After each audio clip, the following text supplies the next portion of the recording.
Yo, what is up? This week, or however long this is gonna take, I'm gonna be live streaming and working on armor that looks very much like this.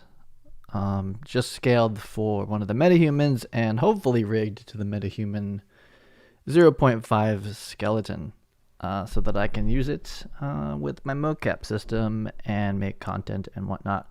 So we're going to be basing this armor pretty much one for one off of the Witcher 3 Geralt starting skin, which a lot of people have done, and it looks like pretty achievable to me. That's what I like about it. It looks scaled for like a normal person for the most part, and has a lot of design elements in it that construction wise I personally just want to practice making.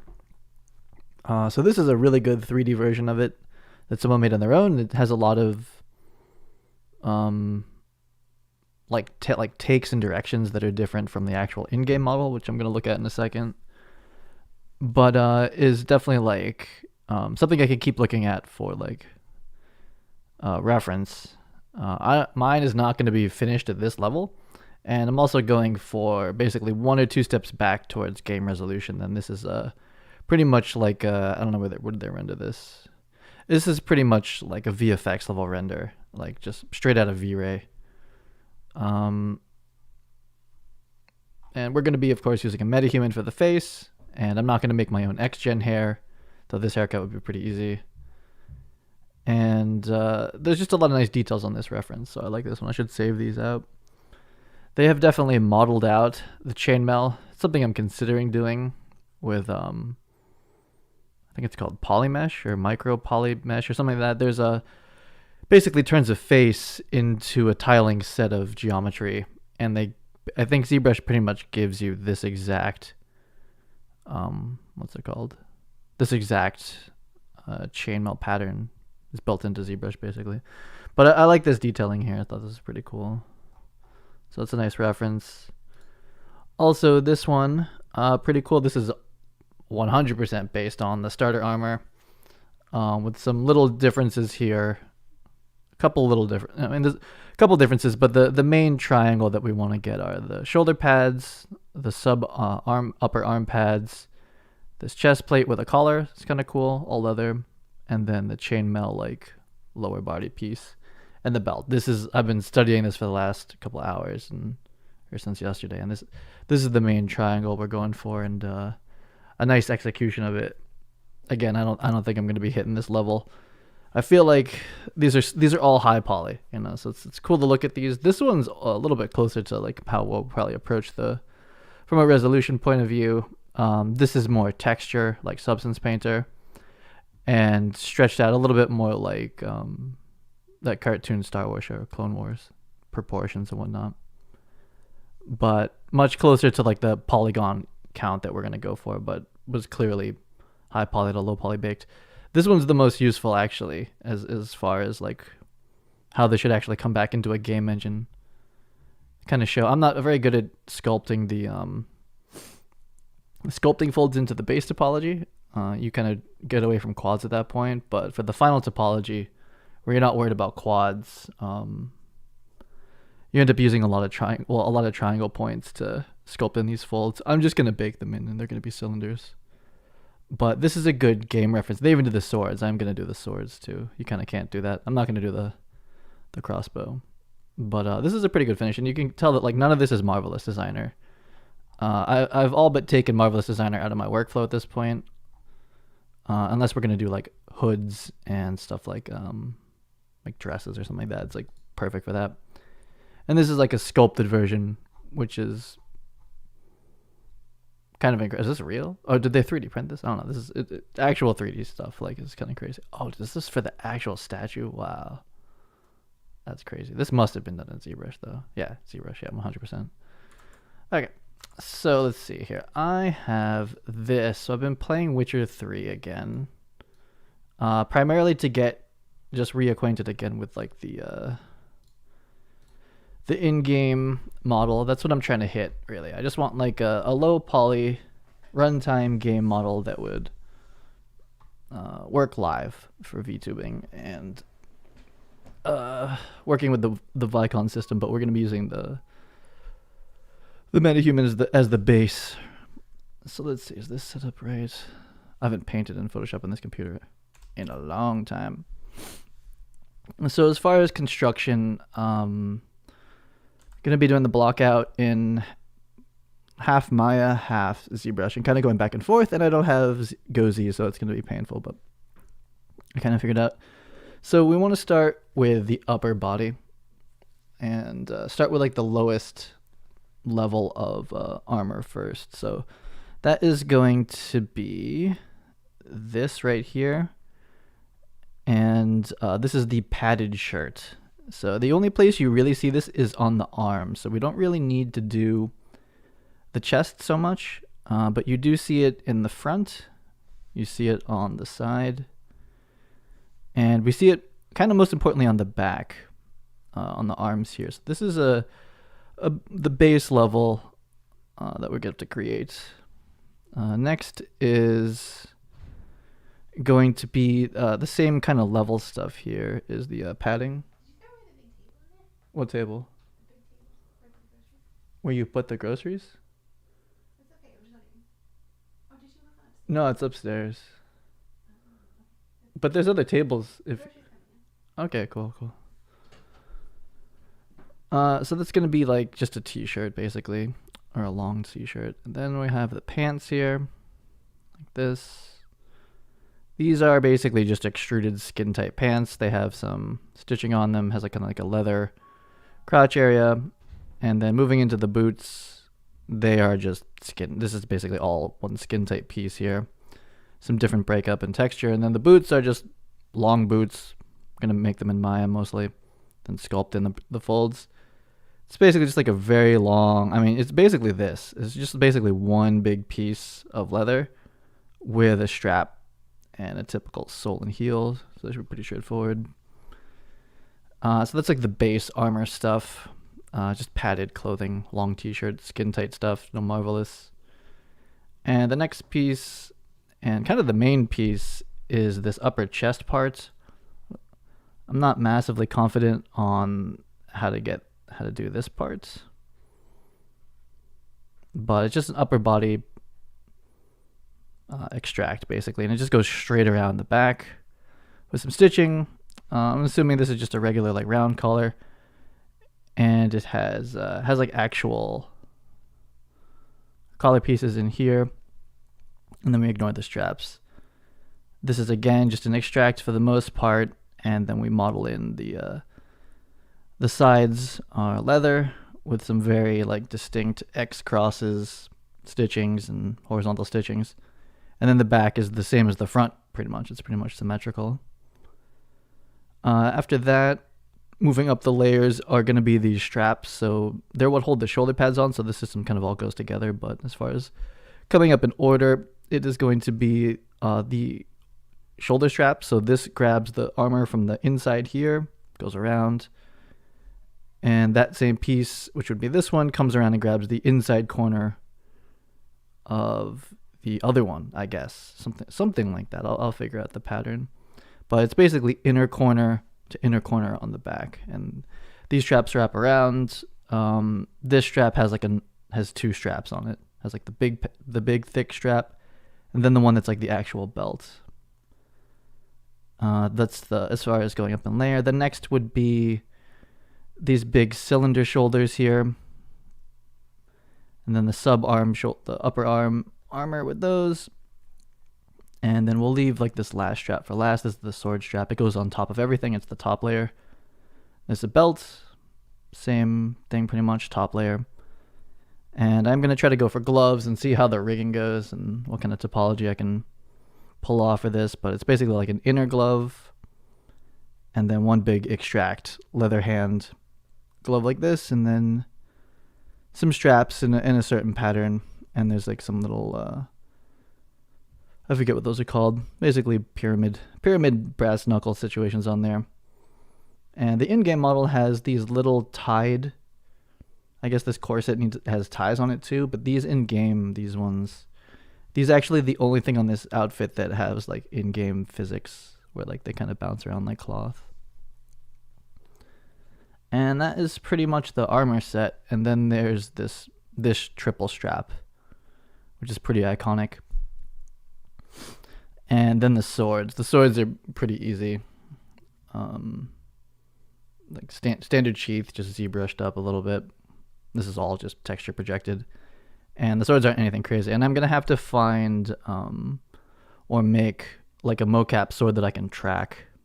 That's about the proportion that does have like an actual like crossguard like this. Mine don't have a crossguard. They're just, and I need like a flat sword, so that'll be like a whole Vicon thing to set that up. And yeah, this is the in-game model. This is like as soon as you start the game, basically looks like this. The back belt like that and whatnot. So this is pretty much what we're going for. I can't do anything commercial with a model like this, even if I probably like if it's like not massively close, I could probably use it in like my actual projects, but it's more just to continue to learn MetaHuman 0.5 skeleton and these kind of construction techniques for being able to make more clothes later. So let's see, we're going to use these two programs. My license actually expired of this because I was just using personal to test out if I wanted to use it or not. And I am not going to use it for this stuff. It's good for like the Jedi outfits, the robes, hoods, jackets, like a long jacket. Even for the suit, it has a lot of helpful stuff. But for game topology, it just like makes less and less sense to need it, because you kind of want to start the whole process off with good topology in mind. So did I set this up? Kind of. Okay. So kind of not though. Okay, so I'm gonna be doing this a lot, so I need to set up my structure correctly. Hold on. Let's see. We're gonna do. Here's my new folder for this, Meta Witcher. We're not gonna use that. I'll leave it there for now though. This has been like my kind of like testing folder. We do want this and this. Put these right in the base folder. That is the old MetaHuman skeleton, rigged, skinned. This we don't really need, and this is the OBJ version that you would be bringing in. I would be bringing into Marvelous. Marvelous wanted OBJs basically. The FBX transport was like a little bit weird. So let's see. Don't have full Maya. Should upgrade. Haven't done it. This one. Preview. Yeah, so we can take the OBJ for now. Don't need the whole skeleton. Oh no. So I think the mistake for me has been trying to do too much of this in ZBrush. You definitely can do like the base mesh stuff in ZBrush, but I have a little bit more control in this program in Maya. So we have him set up, and we're gonna try to keep like a proper, oh no, it's this one, Maya. Okay, so we're gonna say, I'm gonna call this project MHW, so MetaHuman Witcher. It's pretty much just like this, armor, 01. Like that. Okay. Probably should get Gozi and set up ZBrush with the same thing. And I'm going to start by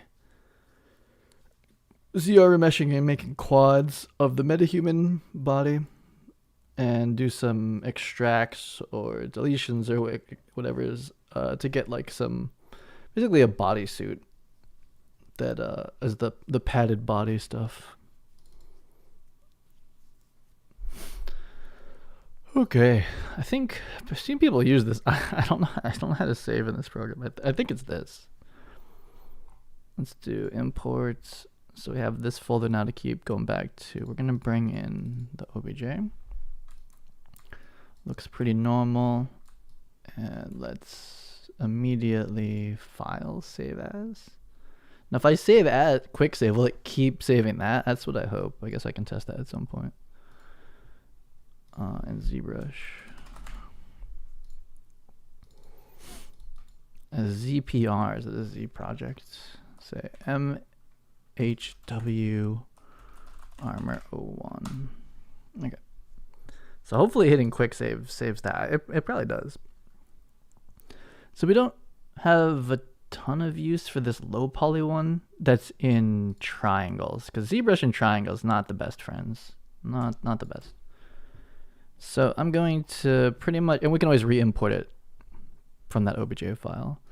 So I'm going to immediately go to double. So we're going to be adding, hopefully. Though honestly, we're going from triangles to quads, so it almost should be, this is almost keeping it the same if we double it like this. I don't know if we should adapt or not. I don't remember what adapt really does. But, oh, what? Remeshing aborted. This happened before. Is it the same? Is that the issue?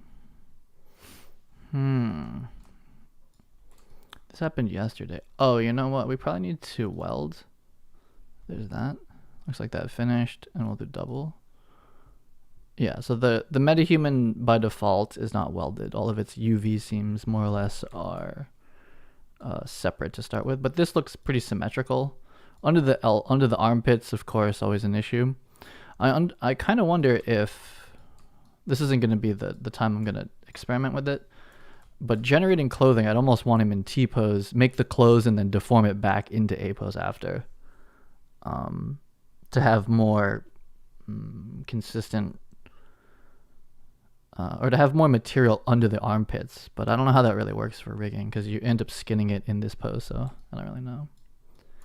Anyway, this guy is quads now, and the quads don't perfectly line up with the MetaHuman Lot 0 base mesh, but we're not really using the actual MetaHuman mesh either. We're using kind of like a simplified preview of them that is very close to the actual scale. I was testing yesterday the actual MetaHuman body, and that one's less good to work with, I think, in this face, especially because the face is like 4 to 8 times the amount of topology up here. It kind of throws everything off in ZBrush. Like it couldn't even ZR remesh symmetrically. It was getting really crazy. So I wonder if this works. Quick save? Probably. I should test if that's actually working at some point. So again, so let's go to this. So step 1 is going to be just making this armor. So it's basically it's just arms. You don't even see the chest, but I'm going to make the chest, I guess.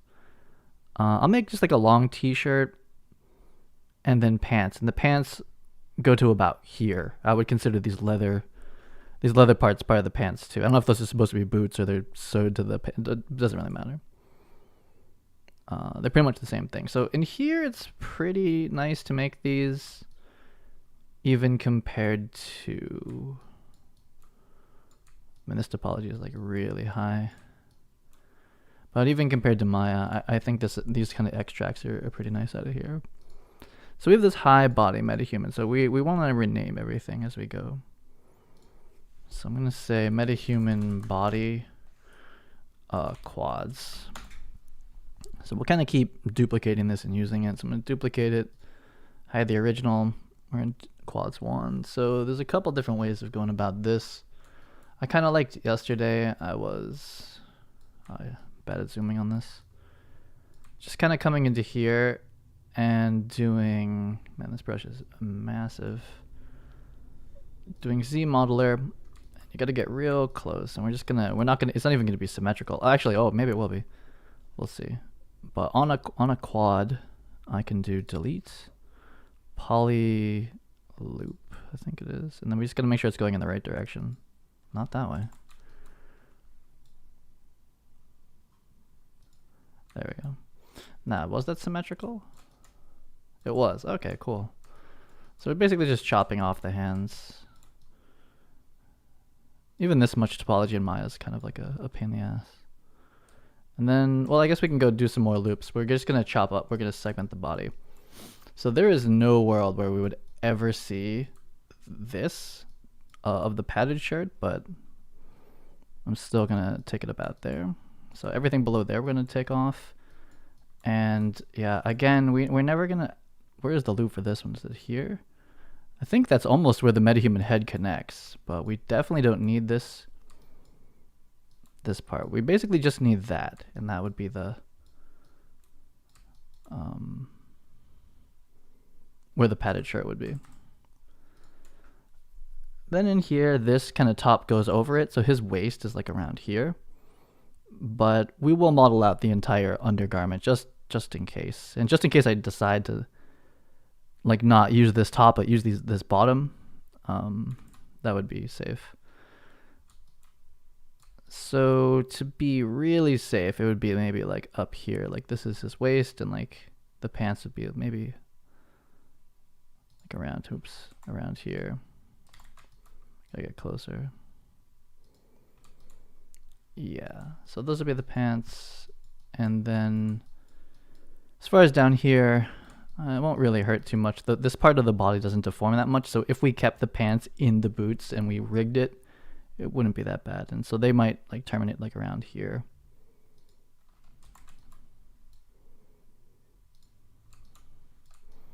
Like this.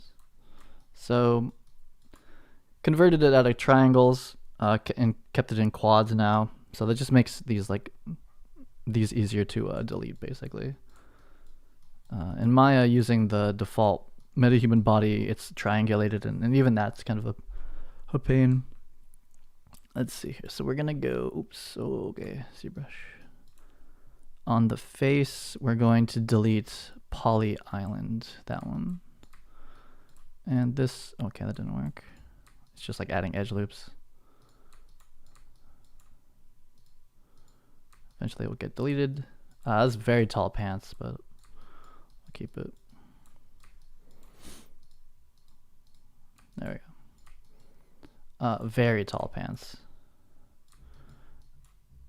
But so we basically have the padded shirts and the pants now. And what we can do, I don't know if it's better to do this in this low poly or in this high poly mode, or the like making it lower poly.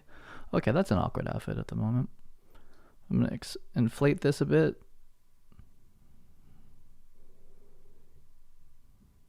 Just to not make it like actually like Spider-Man skin tight.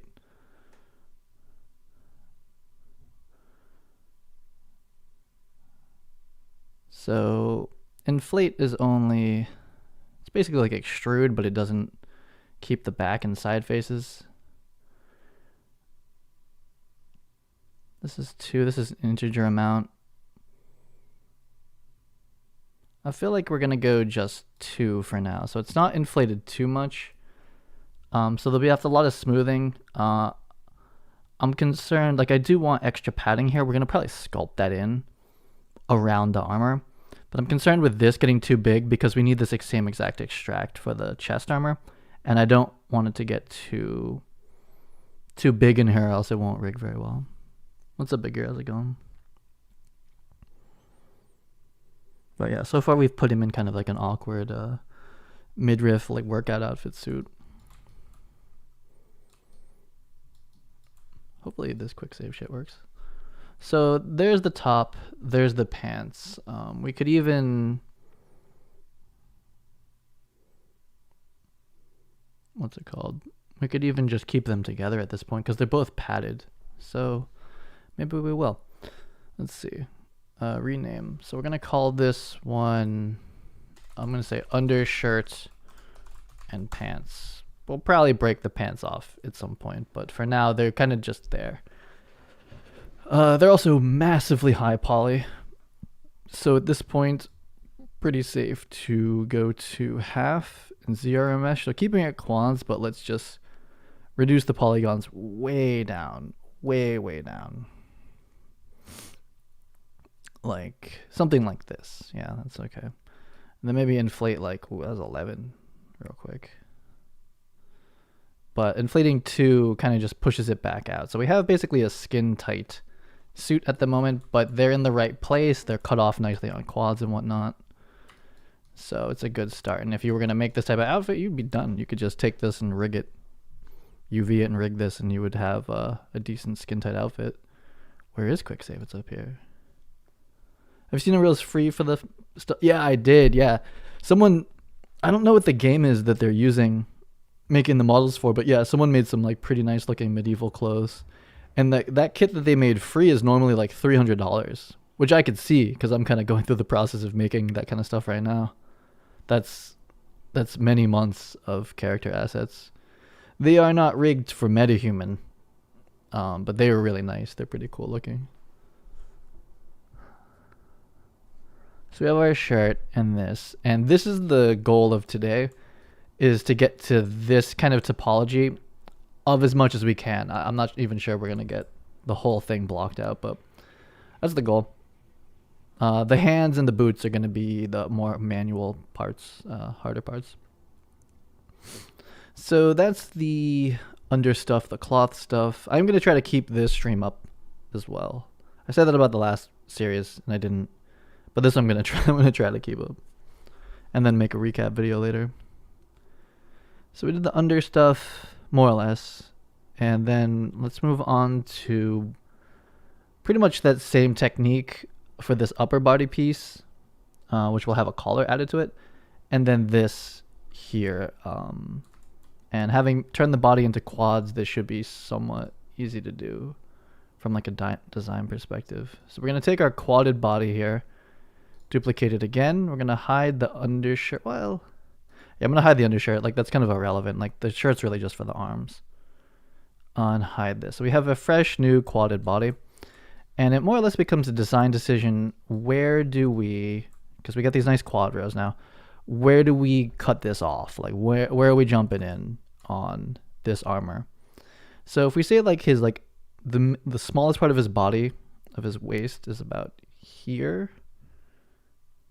Like that, and then we go up a certain increment, and then it's gonna be around his neck, of course, like around there, and we have to have room for a collar, but there also has to be enough room for what's it called, for these straps. So it's not a low cut thing. This is pretty much right up to his clavicle intersection, and then goes up, and then these we might as well consider this where his actual pecs are. It's about that much down, whatever that amount is. What's up, Thomas? Oh, the VOD from yesterday. Yeah, that was all over the place. I was kind of researching like the ZBrush tech to get into this, but I think I know everything I need to know about ZBrush to execute this, except for the micro meshing. You can do this micro meshing chainmail really, really easily. I just haven't tested it myself. I watched a couple videos on it. But so right now I'm looking for like where this line is and where this line is too, altogether. But really just the upper. Like this is like the most important thing. It's not an ortho straight on, but you can kind of see how this kind of like either triangle or rectangle, however you want to, well, not straight, but like if these are the center points, right? Like what's this proportion? It's pretty equal. Like the center of all of these things like that. So it's kind of what we're feeling here. So I would say that right about here is the line where that this thing's gonna cut off. So it's about, okay. Oh, all polygon. Oops. Okay. We gotta go back to delete poly loop. So we could start like kind of high, like from here. And I feel like I want it to be more. So I'm just gonna kind of like start eating away at these loops from a design perspective. Now the thing is, like, this piece overlaps I think, or maybe they're all one piece. I don't really know how to think about this, but I would think that this goes over that one by a little bit. This would be a very uncomfortable thing to wear in real life. Like, what the hell? But I'm gonna for now probably just put a loop. I mean, this one's just a cylinder. This is really easy until we start modeling into it. So we're really looking for this triangle, in my opinion. So it feels like here's the actual pecs, right? So that's good. This is like kind of pre-modeled in for us, and I'll try to just preserve that. And so it feels like it's about here, right? Like around here. If we go too tight, it feels like a bra, and then if we go too long, really what this is like kind of like a rigid body, like, because you don't really bend here. Like this is actually where you put, this is actually like Vicon theory too. This is where you put the marker for Vicon, because you can't really bend this part of your body. the bending kind of starts happening here. So you want it in a place that like is plausible for bending. So technically we could base this on like overlaying the Vicon skeleton over this, but we're not going for anything like that crazy. But it's basically like here, and then like kind of where the rib cage is like this. It would be coming down like about here. So it kind of cuts off at the rib cage, I would say. So it's around, oops. That's too small. I want it to be bigger. So these lips are so small. Something like that. It's like a bit much. Let me see. So like he has a slightly different body. So it's kind of like equal part between the bottom of the pec and like what are these the lats? Is that what it's called? Like the Latissimus Dorsi or something? I think that's what this is. These things. It's like a little bit more weighted towards the bottom.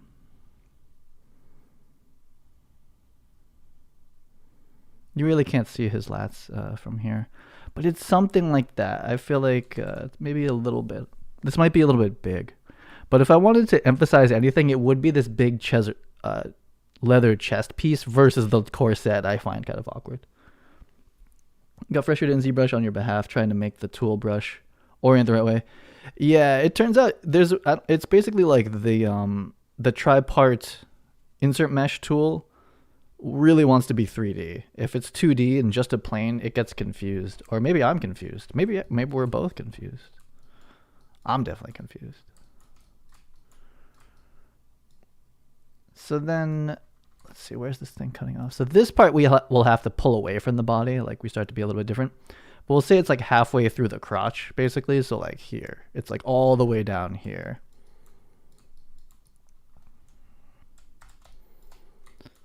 So it's like there's like going to be this like leather thing here, and it comes to like about, oops, here more or less. And wherever that cut off was, I feel like it's right there. Like this is that loop on the MetaHuman dude, but it might need to be a little bit higher. So we haven't cut it yet. But I think, and we're going to ZRM mesh these all separately, so we're not going to keep like, perfectly continuous. We're not keeping this topology here. We have to go super low poly to model this out. But man, that's so awkward. I really hate this look of the damn of the corset that's going to happen here. But I think the proportion to keep in mind is that like from here to like there is around a triangle. So it's a little tall on him. It would be like here. Did I cut this? Sorry, I guess I didn't. Oh, this corset's going to be massive. I might have to, well, I'm going to model it, but then how much I use it, I don't know. I feel like I want a little bit more than that. And I hate this. I hate how big that is. But that's really what this thing is massive. This is like the longest piece. I think it's so massive and awkward. Ugh, I hate it. I hate this piece. I like this stuff. I don't like this part. I know how to, there's a couple variations you can do based on like the Ursine armor and stuff. But like when you get to the higher level Witcher armor, they keep this upper part, but then this turns into plate. And then you have a coat over this, which would hide it. Or you just turn it into like a padded bottom or something. But based on those landmarks of being halfway through the kind of like crotch area and then about this much room here, I think this is pretty much the cutoff. So next is how far up the shoulders are. They're covered. So I'm going to call this a pretty... I'm going to cut this in a way where almost definitely the upper arm corrective bone, which is what we'll be rigging to, doesn't affect the chest at all. Well, the chest we kind of want to keep it like hardbound. Now, let's see how ZBrush did with this. Ooh, okay, so where's the first question is, where's the first loop around the arm? What? It's cutting in both directions. It's not good. Okay, so I don't think we have a very easy loop around that, but we'll fix that in low poly mode. But let's get like find the first actual loop that happened here. Okay, this is pretty much getting it. Okay, so that's basically right here. That's the loop. We're gonna pull it way back, so we're gonna have to do a selection for that. But we're kind of just like in design phase still of like, where are these big cuts happening? You can do it with selections and boxes and all sorts of different ways in ZBrush, but I think deleting topology is the most accurate way of doing it. So I'm just going to delete out these islands. Delete island. Ooh. I think you just say island, but I'm going to say polygroup island.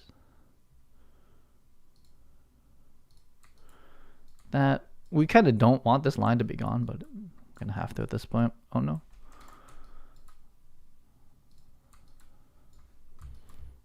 Okay.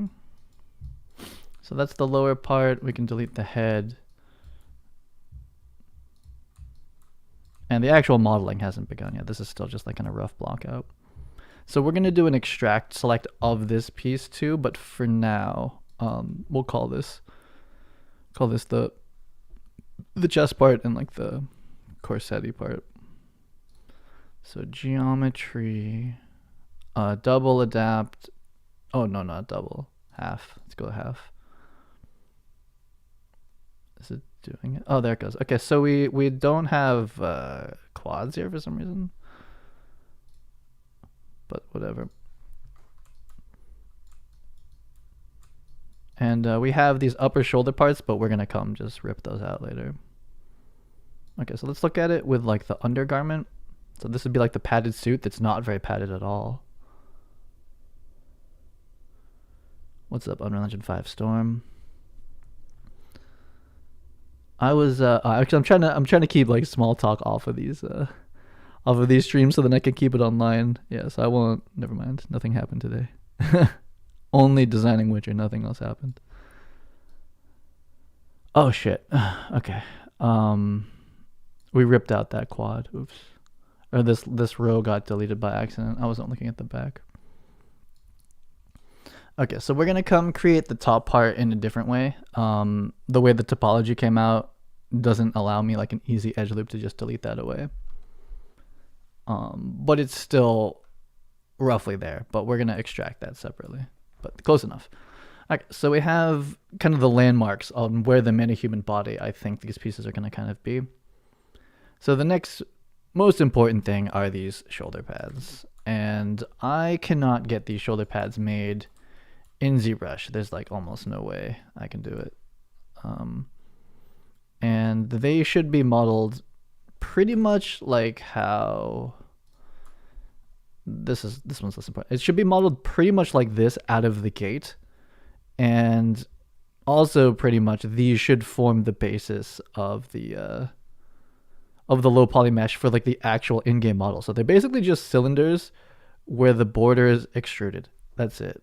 And then we do we'll smooth and detail that in ZBrush, but like at the end of the day, that's all it is. And the right shoulder pad has this extra layer on top of it. So they're the same base mesh, they're symmetrical until you add this leather part, which is shown here.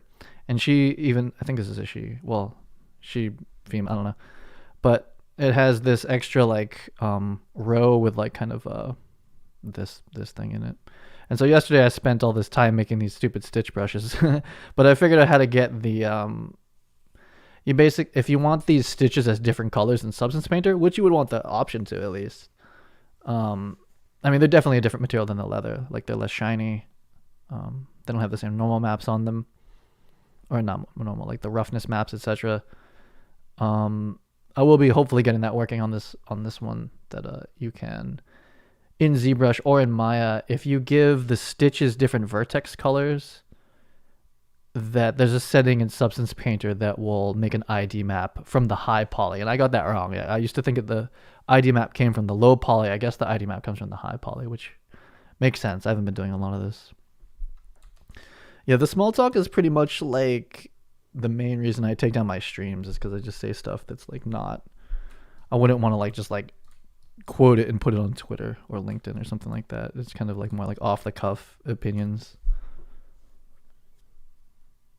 and goings ons. So that's like a different, that's like I would more like on Twitch or something where I'm not like trying to get something done that would stay online for a bit. So we're gonna have to re-chop this off, but this technique basically didn't work because we can't get a nice selection loop out of here. So we're gonna do lasso selections for this.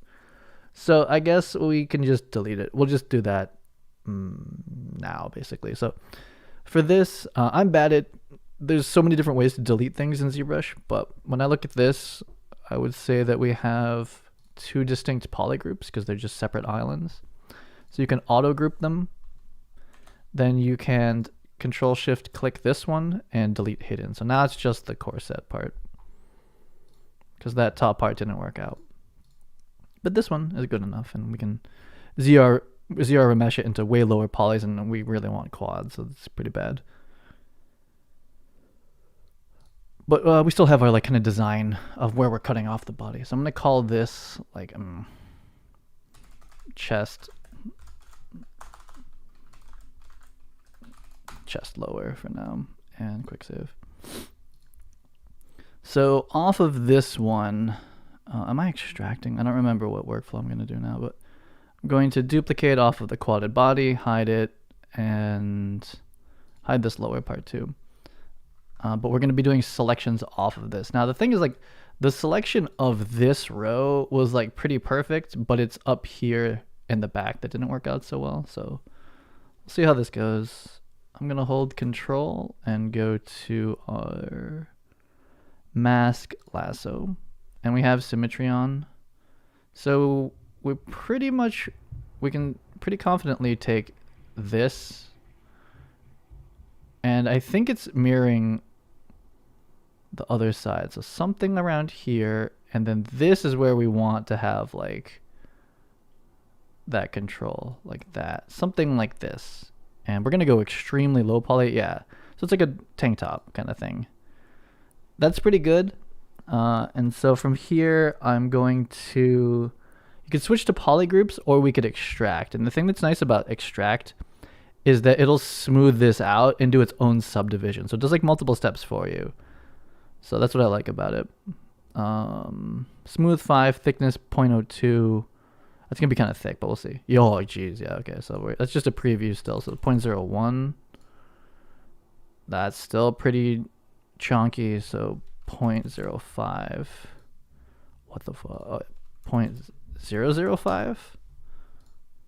Yeah, something like that. That's pretty good. So it kind of smooths it out. But we're gonna ZR measure this thing to death in a second. The thing is, I like these pecs that are in there because like we kind of need to call out that detail and even like make them more defined. But I guess that happens later on. We're still just base measuring it. Okay, so we have this piece. Let's solo it. Oh no, I didn't actually commit it, or whatever you have to do. You have to click it. I'm lost now. Where did it go? Isn't here? Oh yeah, there it is. Okay. Oh, you gotta accept it. Okay, we gotta accept it. Okay, and now it's soloed. Okay, so then let's look at what's going on here. So it's a disaster of topology at the moment. It's awful, and it's all wobbly around the edges. But is this really the inner? Nah, it's its own piece. So we're going to hide that, delete it. And we also don't want this like creased inner edge here. Not yet. We will eventually, but it kind of like jumps too quickly to the end. Do double. Girls in a crop top. Yeah, the first phases always look very workouty, skin tight. Okay, so this is creased. So we're gonna uncrease all. I don't use crease ever anyway. So uncrease all I think does everything, or just the subtool. I'm not sure. But okay, so let's. As far as the construction and general blockout, this is correct. This is what we want. It's just shaped horribly. So turning back, are we in solo? That's what it is. Okay, so we have we have a tank top. But basically, if we unweighted this from the entire arm chain, this would be viable here. This thing is mostly spine and clavicles when it comes to weighting it back in Unreal Engine or in Maya. So we have this extract. It's probably helpful now at this point to call this chest upper and save. And let's just beat this thing down as far as resolution and try to get a smoother quad line. So we're gonna do half, adapt, ZR mesh. Yeah, it's already better. And we can, so we're gonna lose this like kind of for free deformation we have here, but we're just gonna have to sculpt it back in and or try to reproject it at some point. But we want to get like really low poly, like yeah, around here, if not a little bit less. Yeah, I think going back one. This is pretty workable here, so that's pretty nice. And we're going to do the same thing to this lower one, and this line back and forth, we'll kind of try to figure it out. I think this in the end goes over this one too. But this is, I think this is one of the most important lines of the thing, is like, should this be lower or higher? And then it affects kind of the whole vibe of the outfit. I mean, this is like kind of the make or break, is this right here. So that line's part of that. So going back to this again has way too much topology at this phase, so we're going to just halve it down until it's roughly matching this. That's roughly matching, I think, probably. Even that is, I think this has a little bit more, but this has a lot more movement on it than this is pretty much a cylinder. And we'd want to smooth these lines out pretty much, like it's not that tight fitting, it's like it's leather. What an awkward outfit, what the hell. Okay, and we have this line here, which this will eventually fold over it, which we could kind of do at this phase too, but I just want to keep moving on to the shoulders. So let's see what we have so far under stuff. So nothing's colored too much, so it's hard to see it, but I'm actually gonna puff this one out a little bit because it's, as we've gone low poly and skin tight, it's not really where it should be. So that's just one inflate, two inflates, okay. Oh, and you can see the border of the shirt, but we're gonna cover it anyway. What's up, Graham? Witcher and Meta? Yeah, I like The Witcher 2 right now, of all the games and IPs. So there's that part. We need to pull that down, but I guess I'll do that now. It kind of annoys me actually. I think I can grab this whole, so like I'm like so tempted to no, I don't want to extrude move, I just want to move actually. So, and I want to move this entire edge loop. I feel like that's possible, but we could extrude move. Let's try an extrude move. Edge loop, single row. Yeah, please don't add all that stuff. I hope it doesn't. But this tool has a lot of options. There it is. Okay. It's a very clever way that they mapped this. When my brain switches back to Unreal Engine programming mode, I write tools like this, basically, where you decide, like, you know, how do you map this action to up and down on the mouse and right and left. This is a pretty cool way of doing it. But yeah, I guess we might as well just pull down an extra row of quads like this, and I'll leave it kind of like here, and then puff the whole thing out, something like this, and then give this whole thing like one more inflate, two more inflates. Okay, so technically it's over it now.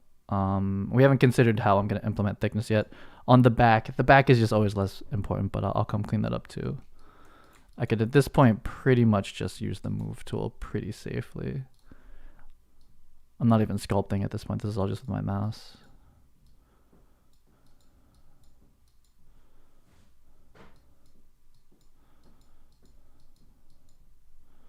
Though I think we're still a bit early to even be like noodling at this phase. We just want to kind of get the general proportions right, but just getting there a little bit closer. And this is a pretty thick piece. So in the back, we see there's already quite a bit of separation from the body, though this thing is going to need to get bigger, I think, is part of it. Kind of like the natural dip of the muscles has done this. So we're going to kind of smooth that part out. And I would say that it's basically skin tight here, so we really need to keep extruding this thing out from just the front. So I'm just gonna hammer it out like a little bit. We're just gonna inflate a couple more times to give it like that big, thick, like 1 centimeter thickness, if not like a little bit more. And do I have the shirt on this? Yeah. But we want to be careful because the bigger this gets, we kind of want it to be big here, but not here. I'm going to undo for now. Because if this starts to intersect into the arm, that's a problem. So I'll come mess with that a little bit. What's up, Steak, man? On this playthrough of The Witcher I'm doing now, it's not in like ultra hardcore mode, like the hard mode. But I do want to finish this playthrough. I don't know why. I suck at Gwent. It's like Hearthstone, but I don't understand it. And in the beginning, you have the worst cards. You have to go buy all the cards. You just lose constantly. You play like some like drunk merchant in Gwent, and they have like all these like like ultimate special cards. It's like, what the hell? They just kill you instantly. Okay, I do a save. So at least technically the top's over it, right? So we're just blocking in. We're really looking at these landmarks more than like, there's a lot of issues with this currently. And then this is the bottom part. And this whole thing needs to get smoothed out and stay away from the body bit. But at this phase even, how do you apply materials in ZBrush? It'd be kind of helpful to do this. I don't know how to do it. Who's polyframing so hard? I think it's the base mesh. But if we just look at it from like a big picture at this point, I feel okay with this top part here. Like if we model, these are going to get called out, these pec parts, but then they get covered in straps, but they're there. I like this cutoff. This seems fine too. I think this is the right proportion. And this is the phase that if you get this part wrong, then it doesn't matter how much detail you put in. It looks awful. But I like this proportion of this here. I think this is a little bit longer than in the game. And this, like, this is short. This is a pretty short piece in the game. And in this case, they're kind of like even. It's like 1, 2, which I think kind of goes against the proportion. But I don't want this to be too far down. I think it could go here, but it is, I like it up here. It is really like a very toppy thing, whereas like you could have it right at this kind of like line here, but I think I like this proportion. You're watching your friend play it, like on Twitch. They're playing every Gutmunch kind of, yeah. There's eventually like, I don't know I've never beaten the game, and there's all these expansions, but I think at some point you have to be really good at it. So you need to have a ton of cards, and you need to win cards from people. So you kind of have to play that game. I don't know if I'll actually finish this playthrough I'm doing now. I really just came for this armor reference. But this is pretty good here. Okay, so I like this proportion enough, and it's easy enough to kind of battle this up and down. Even when it's in like final sculpt, it's not that bad to come back. So the next thing is the collar.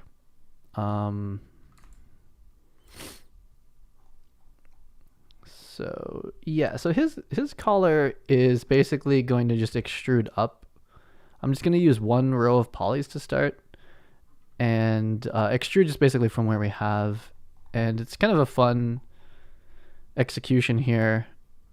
And this is pretty obscured. I don't know if we actually connect these lines, but I saw someone connect this collar to that. I'm not sure how that transitions, but what's cool is it has this leather strap, so that's kind of fun ZBrushy stuff. But and then this piping. Well, we're in low poly phase, and they're having it, you know. In the game, this thing is like right up to his chin, but they give it like a little bit more of a nice distance here. Let's look at the actual reference. I have all these drawings on it, but this shit, yeah, it's midway. No, it's midway, but I mean, it's close to the chin. Like, and the concern is that from certain head angles, his chin would clip through the collar. And in game, I have lots of in-game references. The in-game model, this armor clips through itself constantly, and we're to expect the same thing because we're not going to add special bones for the armor.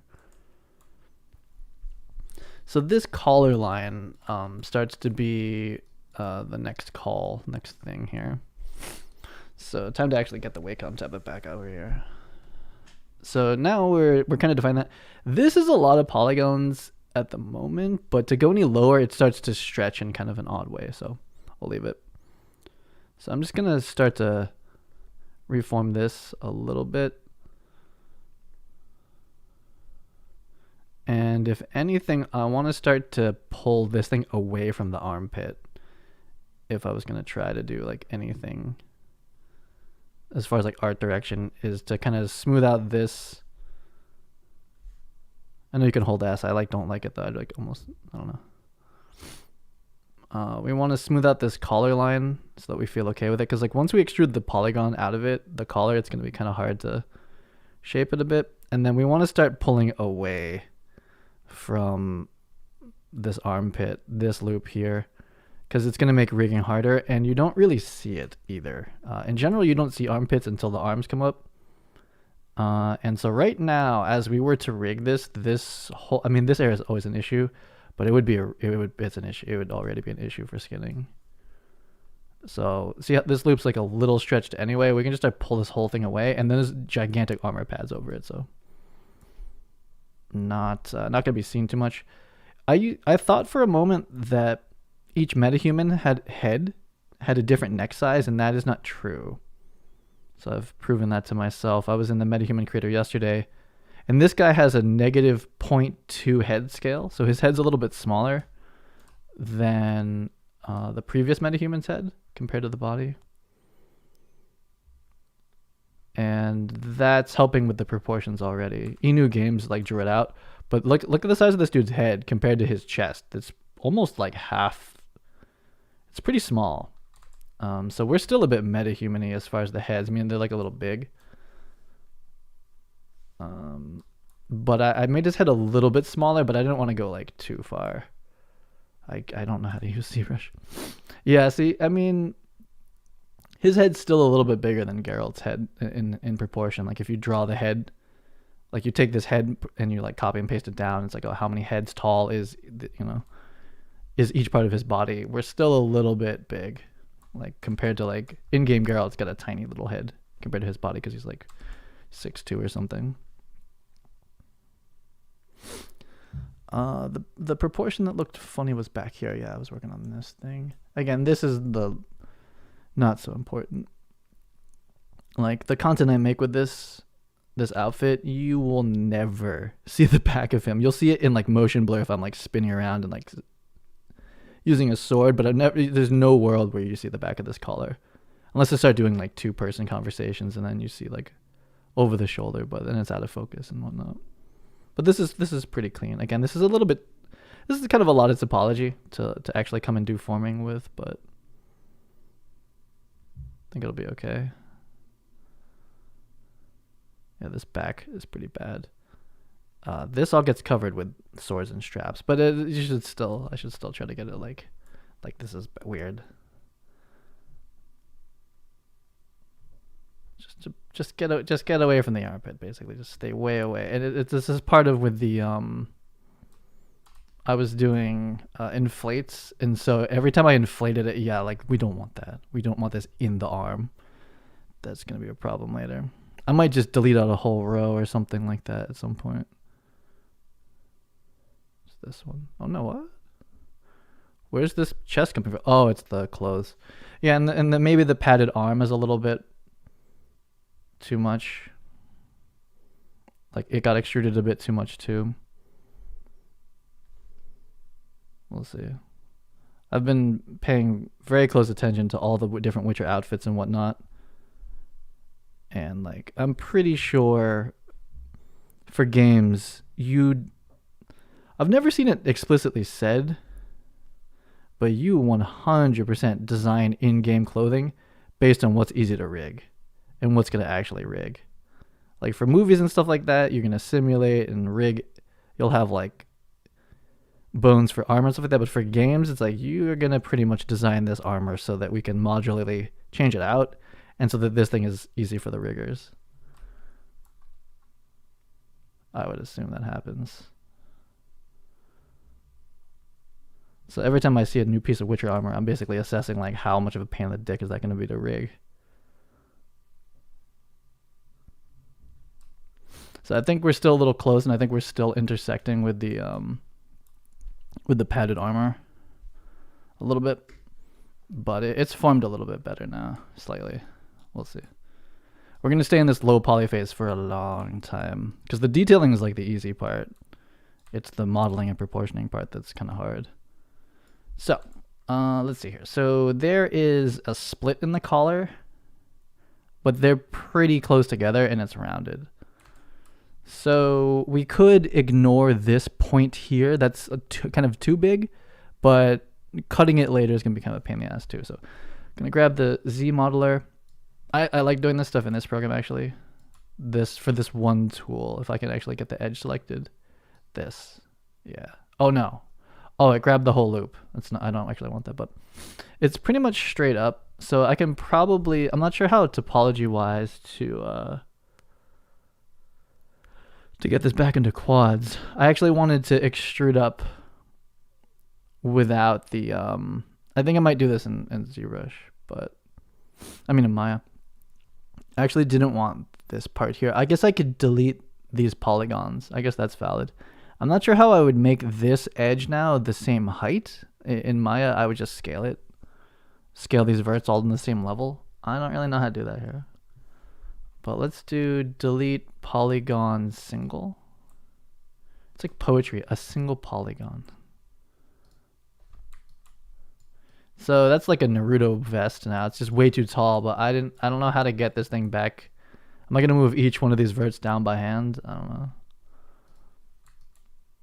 Okay, so looking at this now, the collar is way too far away from the neck and the back.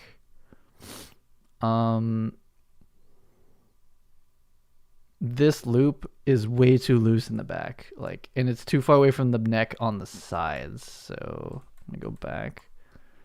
So I did myself a disservice. So we need, I think I was moving this before. This actually needs to come back in. So now we're just polymodeling. The front neck needs to maybe be back a little bit, but like this is like way closer. And I find like, I'm gonna probably make a suit in Marvelous. I need to go buy an actual license. I find this type of fitting, like where I'm like, oh, okay, let's bring the side of the neck closer for the collar. I find that very hard to do in Marvelous Designer because you're doing it in 2D. It's like, oh, let's make this curve here, and it's like, versus working here in 3D, I'm like, oh no, I want this part of the neck shirt to be here and just stay there.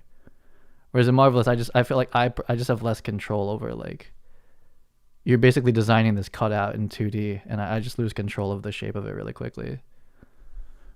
But I don't use a ton of Marvelous, so that's probably why I'm just not like that. I'm not really good at tumbling in this view either. Like, where the hell is the pivot? Where are we tumbling from? In Maya, I have it set up so wherever you have the cursor, when you alt click is where it's going to pivot from. Like, what the fuck? Okay, I'm trying to see it. I think there's some fundamentals of ZBrush I still am lacking. But, okay, whatever. Yeah, I just think this is easier here to just grab the polygons and move them. Though we're obviously not going to get like a simulated look out of it. Though that we wouldn't simulate like this kind of leather thing anyway.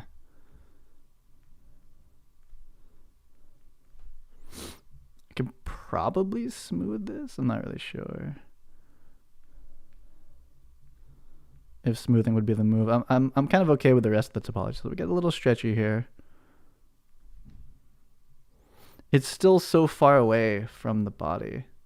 I feel like this is getting a little bit too high here, and this collar needs to be like, this collar needs to cut across like here. Like, that's really too far to stretch. Like, I almost need more topology. So when I made this first mesh, that was a mistake. So I might have to redo this again, just from like a construction polygon point of view. And because I kind of want ZR Remesher to like do this nicely, but this collar should be like, this part should be like here, and that's pretty far to move it on its own. Like, it shouldn't be lower. Okay, so I wasn't paying attention on that one. But it's kind of when it's in this polygon phase is when that stuff happens. I think the other alternative at this point is I've been a little concerned that this is a little too high poly, like it's a little bit too much work to move. I can always regenerate this so far. But that collar is never going to work out. It needs to be, well, let's try it from here. I guess it's more like I could take like a big brush. I mean, this is the phase. This is where you fix it or you don't fix it. Like, I could do something like that. That's so kind of okay. I just want this to at least be level with the neck. I don't want it to be below.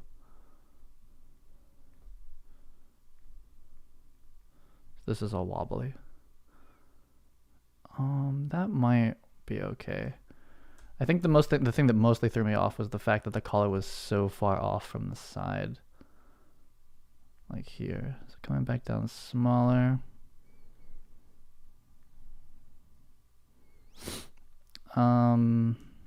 There's something wrong with this silhouette. Just looks kind of funny, but the only silhouette that really matters is from the front. Is like this, and a little bit from the 3/4, which it doesn't kind of give it away. But from back here, it's like there's a lot of space in there. Yeah, you can kind of see the unevenness actually of it. So when it's on an edge like this, you can't grab the dot. You actually have to grab the face next to it. Is how ZBrush works. It took me a while to figure this out. Versus Maya's quad draw tool doesn't work that way. And this is kind of quad draw-y feeling. Okay, so it's a little malformed, maybe like a little bit of a smooth. So smoothing defaults to 100. That's like gonna ruin things. But just smoothing this back like a little bit, kind of just moving it, relaxing the angles, uniforming the angles makes more of like a circle. So okay, let me try extruding from here. Okay, so it's going to, yeah, that's definitely better. Okay, that's better. And so I'm just gonna delete that and then move them out. So it's not that, it's around here. And it's easier to get this right here than it is like to go move them after, because then they're in screen space, whereas this is like a very specific type of move operation. So it's good to get it right here if possible, as close as possible. So I'm going to say it's like about here, and it's pretty straight, but if anything, it's slightly bowed out. But this is where we're defining that, like, you know, is it like this? Is it like this? Is it straight? And we're also going to move it, but like, I'm probably not going to move it that much. I think it's like that, something around there. I think I can delete a single poly, so that's the break. We can move this tighter. We're still pretty low poly as far as working out that topology. So while technically I think each piece is the right size or the same height, we're going to go and do this. And yeah, this is where like 3D modeling differs from like cloth simulating in Marvelous, whereas like in Marvelous you would like, to get this, we'd have to make like this part of the collar in the back thinner. And so you would do that in 2D, and it would be more accurate and it would simulate correctly if you were to run it through a sim cloth, but it doesn't, it's very hard to just be like, I want this part of the mesh to be here relative to the head. It just, I find that to be very difficult. And in the end, you're going to end up making this thing like a very, you know, relatively low poly retopo anyway.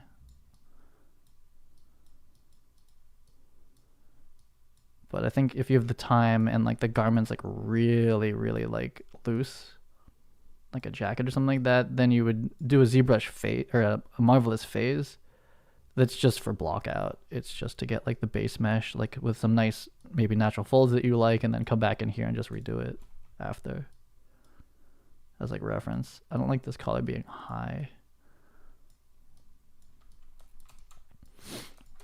Yeah, so that feels a little bit low or something compared to, but again, we have like, they're different proportioned. And so okay, it's round here as well, where that's actually easier to do in Marvelous. So it's a round collar, and then they went, you know, she has some asymmetry in it. So we could start to imply that like through this, that we need to stay quads. So we'll call that, as this rounds out, or smooths rather. Once we smooth it, it'll be a little better. So it feels a little bit, it feels wrong. Like this, there's no gap. I don't think there's that much gap there. Yeah, that's, so in the, it's much tighter to his neck. That's what feels so awful about this right now. So this needs to continue to move in. So I'm going to try some like heavy stuff, and if not, I got to drop some topology out of this. So back to the move tool. This thing is just like overall much closer to the neck without clipping through the traps. And the back too is not that we're going to see the back too much, but we need some more topology. I might just throw this thing through another Z mesh and drop down some resolution so I can get better control of this. But this neck thing is like way closer to the neck. So when I was choosing the snapping or the cutoff points to make this original base mesh, I screwed up. I wasn't looking at it correctly. I should have chosen loops right on the neck, and this would have been much easier. But it's more like this. This thing is like basically touching his neck, this collar. Or else it looks too loose. It looks like a different character. But this thing is very tight. And then probably back here, this thing is also laser like touching his neck. We could have extruded from his neck. Probably would have been smoother. Like just like extracted using his actual neck would have been closer to reality then, or would have been a better match. And so now we have this like kind of problem stretched out areas from topology point of view. Like that, I smoothed it. You just want to get these loops a little closer. I think I'm going to have to ZR remesh this whole thing because this is bad. So it's going to divide funny, and that'll be a problem later. Okay. But that's a little bit better. It's a little closer because we're going to extrude in. So I think that's better. Let's see how bad. Let's just do a remesh. It's kind of like Dynamesh, but it's just, let's remesh from here at the same and see how it goes. But like kind of, that's kind of the problem area. Though the collar is pretty well formed. It's all pretty formed at the moment, but I still want to see like what it does for me. Back here. Yeah, there we go. See, that's sorted that out much nicer. Added the subdivision in the collar.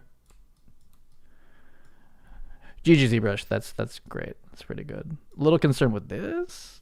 Like, it looks triangular. Like, what the fuck?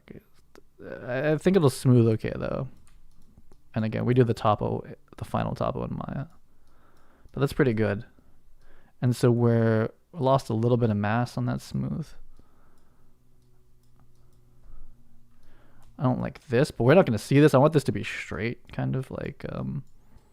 we don't want the shoulder. We don't want the upper arm correctives to grab onto this when we rig it, but we're not really at that phase. But again, I just want to get this thing away from the armpit for later. I don't want to end up like sculpting in this like cool shit. Well, we're not gonna see this piece, and then it's like literally clipping through the arm. But yeah, so I'll call that the block in for this. That's not like the perfect shape yet. But definitely is enough to block out the collar, overall proportion of it. Feels a little fun. Oh, you know what it is too? It's like this doesn't come together at a cube or at a corner that loose. It's more like that. This brush is too big.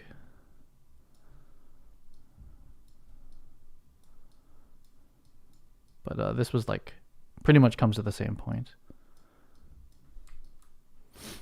And now we're going to keep everything symmetrical until the very, very end. And I might just, again, to make rigging easier, oh no, the straps are a bit asymmetrical. But at this phase, we want to say symmetrical and basic. But yeah, so doing this type of topology is kind of hard in Maya, I think. It's really, you have to be very confident with your subdivision modeling. To end up with even a base mesh like this. Where in ZBrush, it's so much of it's like done for you. It's just about the technique of knowing when to remesh and whatnot. Okay, time to save. So this is kind of where I'm going to leave ZBrush, and we're going to bring this back to Maya to do the shoulder pads, because those are just poly modeling, and the sculpting is really only like the surface detail. So I don't really know how to get this. Oh, you know what we do? We merge. Yeah, that's what we do. Okay, so let's see. We're gonna quick save, and we're gonna merge visible, which will make a new subtool. I think I'm gonna save again. I'm afraid, so I'm gonna iterate this way. We're gonna go to version 2 in case I screw this up. So version 1 is where we're leaving off.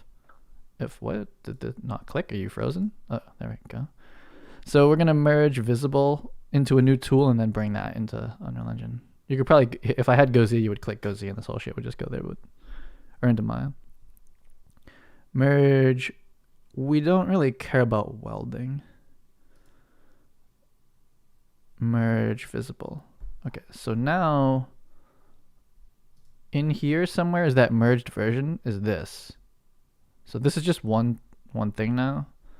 And then I can export this to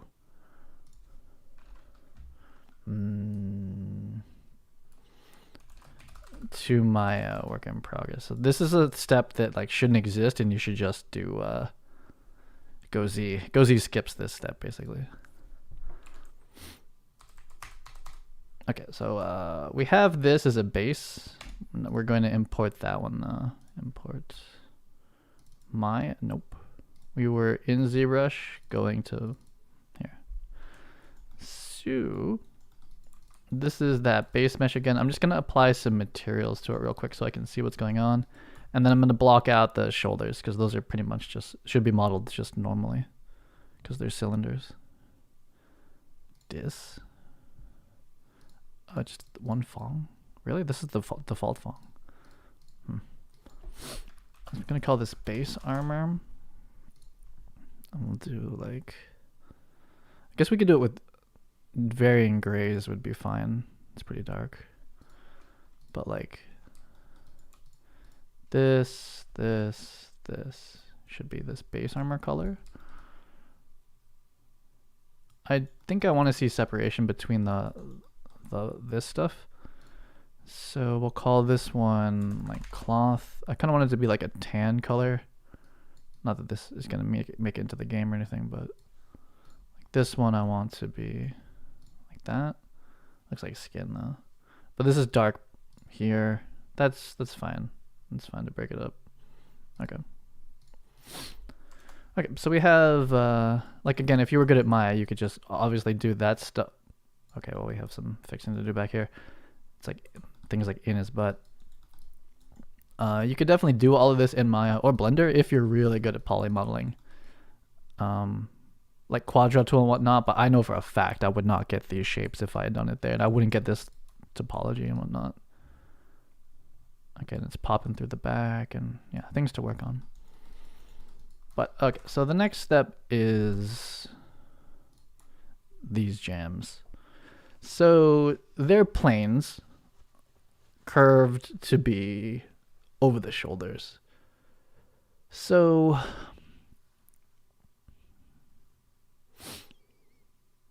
and they do follow the slant of the shoulder. I'm looking at like this. Like I wonder if when you UV them, are they actually flat or are they actually like more of a trapezoid or something like that? Or are they like actually a rectangle? If you look at this layout, the way she modeled it, it's pretty much a square bent over. So like I think the cylinder shape of it is the way to go. So it's basically how big are the cylinders around this guy's shoulders is the question. And like that defines the look of the armor. Pretty much. Maya parametrics are awful. Like as soon as you do anything, it's not parametric anymore, but I take them. Clone. Oh, it's J. It's J to snap. Oops. So it's pretty much a cylinder at the slope of the shoulder. I don't remember how to slide this value. Isn't it that? There we go. Isn't it? Oh, it's this. Oh, you dragged the field. Okay. It's been a while. All right, so we kind of want to sit here and play with this cylinder until you can see the shape. Like it feels like the Witcher shoulder, right? But the Witcher shoulder on a MetaHuman is the thing, like because they have different proportions. So, we don't have an ortho front. Hey, what's up? Do you need your iPad? Okay, go. It's on the shelf back there. You're not gonna be able to get it that way. Gotta go around. So these are a little bit lifted from the shoulder. They're almost at like the neck level. And then from here, it kind of depends on. So this one's kind of sneaky the way that this pad happens. That one I might need to extract actually in or quad. I'm gonna probably quad draw these ones. Can you close that all the way? No, okay. But this is too big. This is like metal armor. So it's kind of like here feeling. And then where this cuts off, I don't know. But that's the height, more or less. I feel like this height of like 20-ish is about right, roughly around this angle. So there's two things to consider with this. It's the silhouette of how it looks in A pose, But then it's also when this, I'm going to rig this directly to the clavicle. When the arm reaches its highest point that the Vicon solve will allow, does it clip with that? So this you should almost like probably make this blockout phase, rig it to the skeleton, and then do the ROM, test out how it moves before you commit to modeling the whole thing out, I would think. What's up, original name? I'm not going to do that, however. But basically, if you make this tall or close to the head like this, when this shoulder comes up, it's going to go into his head. So we're kind of playing it. This is what I'm saying. Like Witcher armor is like kind of realistic in that like armor down here, this is eventually is going to bump into that. Like as this rotates up, this will go into there and it will clip. And in game, you can see that happening. It happens sometimes. But basically, the further you play this away here, the less that'll happen. But that doesn't necessarily make like a cool silhouette. So it's kind of like a balance. And I'm kind of okay with this overhang-ish from here. Let me look how much it cuts into the tricep here for him. It's pretty much like that. And it's like the slope here is, it changes. Like this is bending with the shoulder. Like you can see the bend here. And that's also part of the rigging. I'm hard rigging this piece, but this piece under here is sneaky, especially in the in-game version of it. Like in real life, how does this piece end? This is basically like a round shoulder plate. So that's how I'm going to do it too. Okay, so that's like that's the height and kind of general placement from the front. But the next thing is the radius. Like, and that kind of comes to play from this angle. Is how much back and forth now, like, because like that's more like centered on like the shoulder now. What's the radius of this piece? And that's more like 3D modeling. And then it's not a perfect radius. It's going to be like a scaled one, right? So it's probably going to be something like that. And then at some point you start sculpting it, but you don't want to make it like too far away from this perfect cylinder, or else it's not like it doesn't feel like a one piece of leather. It starts to be all warpy and stuff. So this is why you want to get like, I think you want to get the poly modeling right in this phase and kind of like decide when you're going to start deforming in a way that it's not so leathery anymore. So if I was to cut it here on this, that's kind of what I'm feeling like. Symmetrically, we're going to have to sculpt some stuff. But like, how's it feel cutting there? Like if this is like the pec right there, like if I cut it right there, like this, that's about right. It feels about right. And it comes like into the arm. I think that's a pretty safe place to cut it at this point. Like that's a pretty good start for the base shape. I kind of want to be mindful of the number of subdivisions, but eventually this is going to go back into ZBrush anyway. But kind of thinking about like, is this the base mesh? Like how many? So if we do a 16, well, we're about to chop it in half. Like how many faces should I describe this with? Like it kind of matters, but it's a control 1. Yeah. So where was it? We're going to start chopping stuff out of this one. So if we do it symmetrically, it's right here. Wait, no, it's right here. Oh, it's literally in half. Okay. That's good. So we'll take this. Hopefully we're not grabbing anything bad. Yeah, perfect. Perfect selection.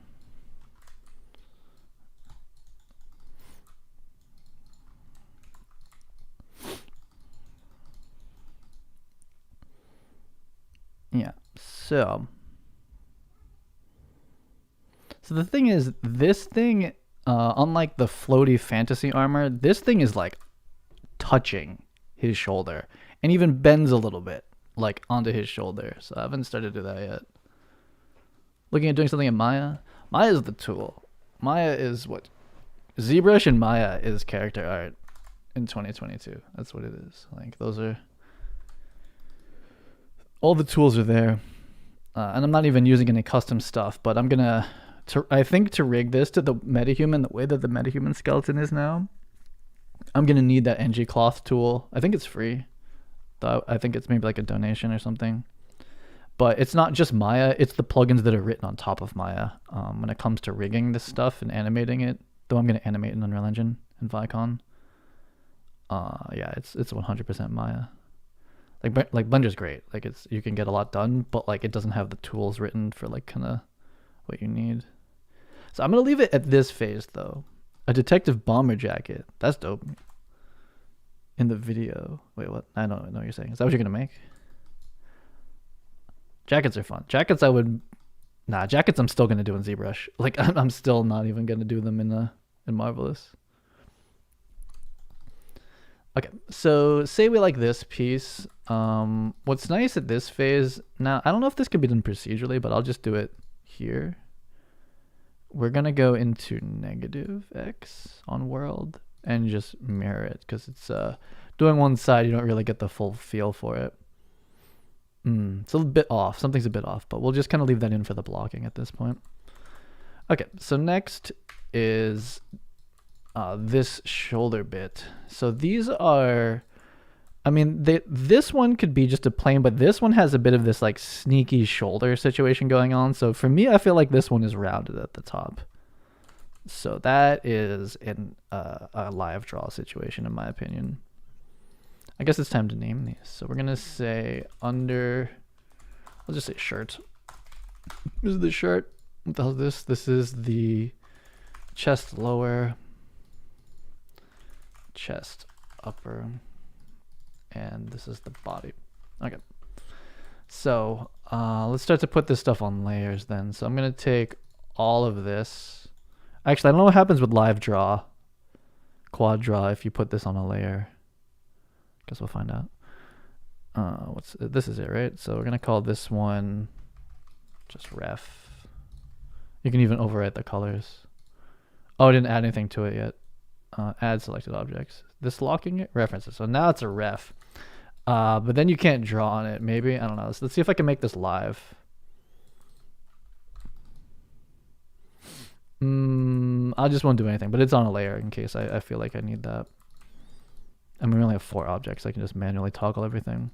So I'm going to quad draw this versus extract. I'm going to start immediately considering what the final topology will be. So I'm going to make live, quad draw. And so I basically want, I'm going to kind of form this to the upper shoulder.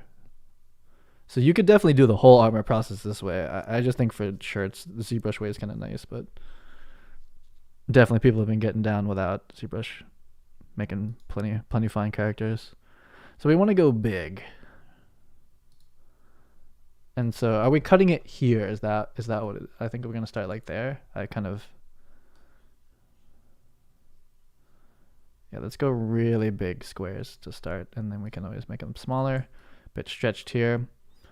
And then yeah, what's the line back here basically? It's kind of, I'm going to follow this line. Now this line isn't based on the MetaHuman skeleton anymore.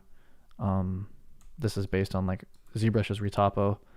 So it's not like, because we're going to be doing copy skin weights where like you could kind of maybe model exactly along the lines of the MetaHuman, like topology wise, and maybe that would make your copy skin weights better. We're not attempting something like that. And I think what's happening with the way the MetaHuman skeleton is that we basically can't even do copy skin weights anyway. We just have to rig it for real, which is fine. At least we're in Maya. Okay, so that's like the least way you could describe that, right? But it's much rounder than that. But kind of looking at the landmarks of like, where is this line happening? I think it's a little bit more. He's kind of in A pose. His wrists and overall arm are twisted in a little bit. Like his thumbs are closer to his thighs, and I think A is a little bit different. But I would say that in the front, this armor is coming around more versus in the back. It's like if this is his elbow, it's pretty much the back of the armor is in line with the elbow, but the front wrapped around. And that's up to you. But yeah, so like, see, this is like the elbow line right here is this. It's kind of like, oh, did I lose controllers? Right? I should probably move this. No, there we go. So like this is the elbow line here. It's kind of like here. And so what I'm going to do is, again, so that I don't interfere this with the clavicles, like this has no influence from the clavicle in the end. It's kind of like this. It's going to be like this kind of a shape. So this one, the midline of like the opposite of the elbow line, like the inner elbow line is like here. It's this ish. Wait, let me look at the hand. Oh, the line's like, well, that's the hand line, but I would say for this piece it's kind of like right here. So it's kind of like, I would say that it at least comes to the midline, if not slightly over. But then again, we're going to cover it with this other piece, but it kind of peeks through. And we just want to model this in a way that it's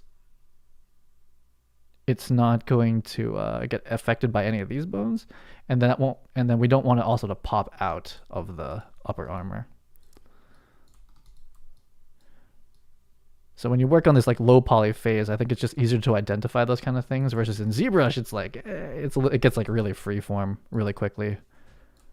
Though you could definitely do this there in ZBrush. So kind of balancing out here's the thing, you'll never see this. You don't see this part. So I'm like, I don't know why exactly I feel so compelled to model it like this, but I do. If anything, you'd want it to be smaller so that it doesn't pop through. But here's you do see this back edge, which is kind of the cool part about this, is that you're going to see a strap come through here. So there's two of these too. So there's this one, and then there's the one that comes basically all the way to the elbow. Okay, so I'm going to add subdivision here and one here. And so we'll just go with this 4x4 quad and try to define as much as possible using just 4x4s. And so this is currently, yeah, I don't like it coming too far down. I kind of like pulling it back up, but that's going to leave a lot of space there. And so this is like basically, if I hold shift, I can kind of smooth this back out. This is currently like shrink wrap to his arm, and it's a little bit further away, but it's basically shrink wrap to his arm with a little bit of an extrude out or inflate in ZBrush. Okay, so there's this piece, and then there's another one under it, and it's kind of, in this case, it's not like, I guess, I don't know if it's supposed to be the same piece under it or it's all one piece. I think there's different takes on how that can be, because that part of the arm doesn't move. See, in this case, they just made it all one piece versus it being like cascading separate pieces. Wow, they really did this one. I wish I could finish it at this level. I don't think I'm gonna get to this point. But even this is like a strap over it, like it's sewn here, but it flaps over. That's nice. I think people are doing it all as one piece, actually. So to simplify this process, we could just basically consider this one piece. So we'll add a couple more.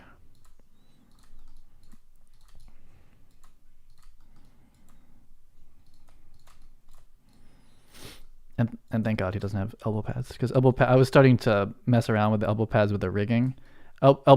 People don't wear gigantic dragon elbow pads when they're in real life because they restrict your movement, or they just basically clip through your body instantly. They don't make any sense. Like tactical paintball, like tight, really tight fitting simple ones make sense, but gigantic elbow pads, you can't move your arm. So it's pretty much that. So it's a little bit of space before here. You wouldn't want it to get it in here, because as you fold your arm, it would start to clip through. But it's pretty much that shape. If we're going for like the big block out. So did I hide my elbow? Yeah, okay. So let's get out a quad draw. So it's all skin tight. So we're gonna have to kind of just like move it. Let's go to the front. I don't have inflate, unfortunately. Inflate's worth its weight in gold. Oh, the pivot's down there. Okay, so do we have center pivot? We do. Nice. Oh, still live. Surface is still live. So it's kind of like out here. I wish I had inflate. Is there a way to... There's no inflate in this program. Like, I need to inflate, like extrude the whole thing away from the body. It's actually not this. It's inflating would be the correct move. It's like I bring this back to ZBrush to like inflate it. Let's see. Can you... How insane is this going to be to actually just extrude from here? Like, I basically need this, but then this is what inflate does, but then you delete the edge. I could just give it some thickness for now, I guess. It's not the worst. We're not at that phase at all, but... Okay, I'm going to do that because like that's the transform I need. That's like an inflate. Okay, so this silhouette wants to be straighter. I don't like that it curves up. It might be time to start faking some thickness in this too, and let's also mirror this and kind of look at it. Okay.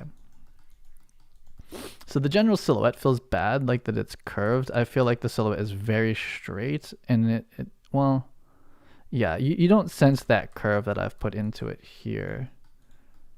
So this is why we want to keep it not thickness, because now it's hard to change that. This is also very straight here. So we've formed to the like the tricep into this part. It's like we don't really want that.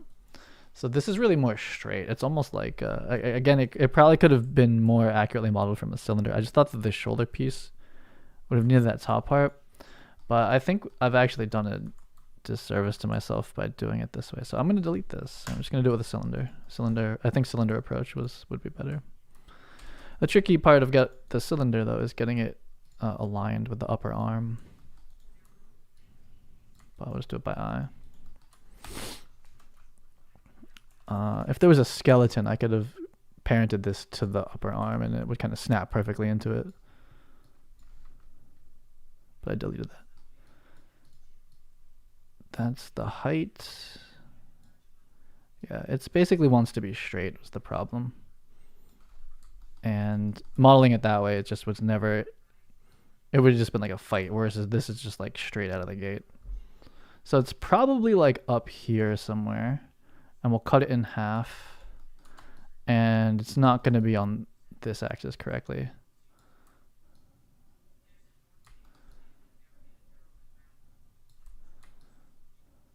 Gotta look at it with perspective on.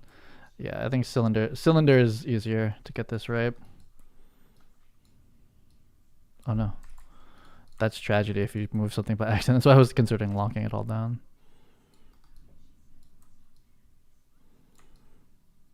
All right, and then at a certain point, it probably starts to scale not proportional like that. Yeah, like a little bit. And I think it's a little bit far from the arm at this point. But it really has this very straight look to it that you might as well just keep it in cylinders. Maya edit mesh transform component. Make sure to save. That is to inflate. Edit mesh transform component.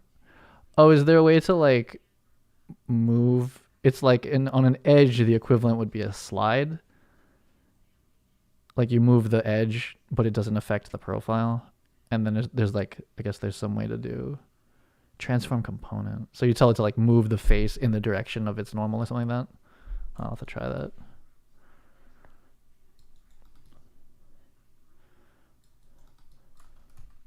So it's a little bit too wide this way. We're still in local, hopefully. Oh my goodness. Off. Default. It's in object space, but it's in default. We want to transform this in object space. Right, and so at the top, this is the widest part. So the question is like, do you make the whole thing as wide as the widest part, or does this taper? Which, you know, I don't think it's supposed to taper. But then see, like this is like a little bit too big. Like it's flatter to it, like this. But I think we're at the point where I can start to slice it in half and just treat it like a. Yeah, this construction way was the way to do it. And I guess technically you could do this in ZBrush. I'm just much better when it comes to like moving 3D things around precisely in Maya. So it's somewhere like that. That feels a little bit better as far as this. And I'll go into wireframe, but it was very flat, and doing it the way I did it was wrong. Transform tool, move normal. Oh, okay. So there's a way to do it. So yeah, so I'm basically deciding it's like, oh, we're trying to like not clip into the shoulder, but then that makes it down here kind of big. So I'll see if we have to like taper it. But I think as far as construction goes, you don't taper it. It's supposed to be like one rectangular piece of leather that got rounded out. So the closer we stay to that, I think probably the better. I just got to see what face we're gonna call the halfway point. It's probably about here. So whatever the matching of that is to delete, I think that's the call. So this.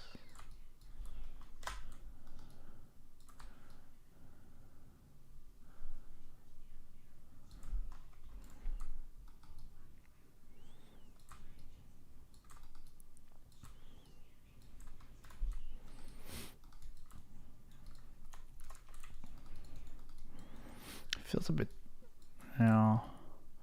So here's the thing, right? So the shoulder is wider than the lower arm by the elbow. So does it taper? Right? What's going on up here? I'm pretty sure this rounds out like football armor at the top. And unless his bicep, I mean, it is kind of cascading. You can kind of see, like, I feel like this one is supposed to be a separate piece, and people model them together. And then because this radius is less than that one, so this has to taper. There's no way. Like, this has to be tapered, this piece. All right, and so if we do this in screen space, or in like, this would be keeping like it's circular, but it doesn't have to be circular necessarily. But this has to taper. Just has to. Like, this radius is just way smaller, and it's pretty form-fitting. So a bit of this angle is the taper. It's actually, oh no, if you taper this way, actually, this, I think, no, it is just like big radius, smaller radius, and that creates the like kind of cone shape on top of the fact that we're rotating it to help as far as this angle is concerned. But this is pretty plausible so far. I think that we're never going to see this up here, so I don't really have to take care of it, but I just think that if we do, it'll look better. So now I think I'm in the part where we can start to scale non-proportionally, or not square. And I never considered this until it's too late if I'm going to extrude out or in. Like, am I defining the outside of this shape or the inside? I would say typically you want to define the outside shape, which is the silhouette, and then go in. So given that, maybe come back out a tiny bit. But yeah, I think that's kind of it, actually. I think that's pretty close. Let's make it black.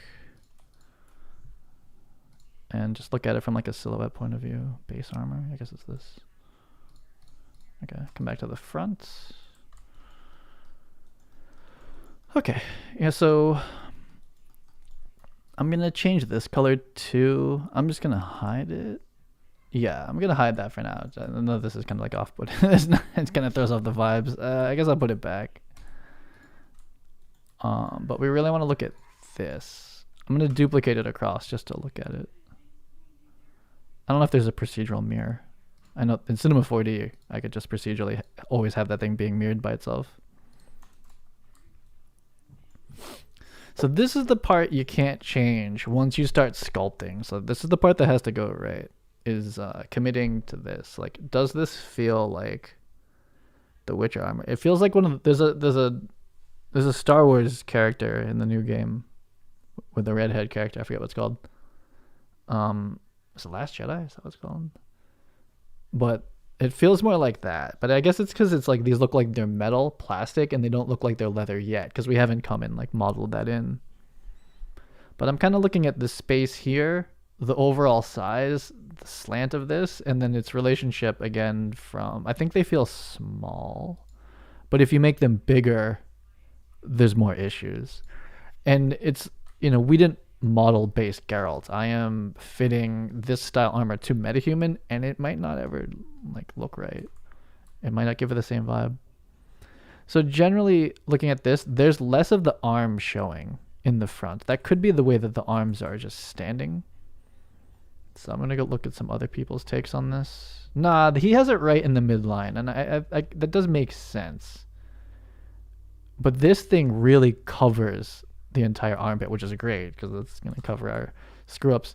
So I kind of I feel like this comes further down, like almost an entire segment further, which is kind of, I guess I'll scale it to keep it cylindrical.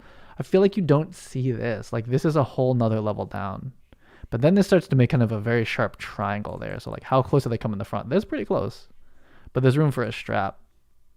I feel like this comes further down, a little bit further away, and then less of an angle. Let's look at his. It's pretty rounded too. We don't have the subdivisions to hold that yet. I like this distance though, right? Because like the wolf is there. You need to show the X's that are going to happen with the straps. And it tapers. I feel like this is shorter than this. Like, it's rounded. We don't do that.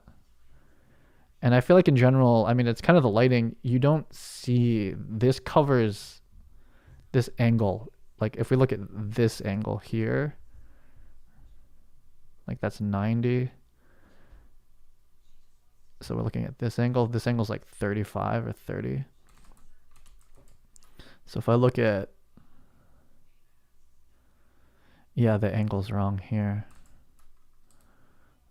It's a much wider, well, it's not so bad. So I think the main thing is that this needs to be extruded bigger. So I'm going to delete this half. So just, I think this main piece is wrong. Oh no, did it lose its, oh no, wait. Where's its pivot now? Can I scale this thing? I think I still can. Yeah. That's definitely world space. Object space. Okay, no, we still have a local space, so it's kind of like,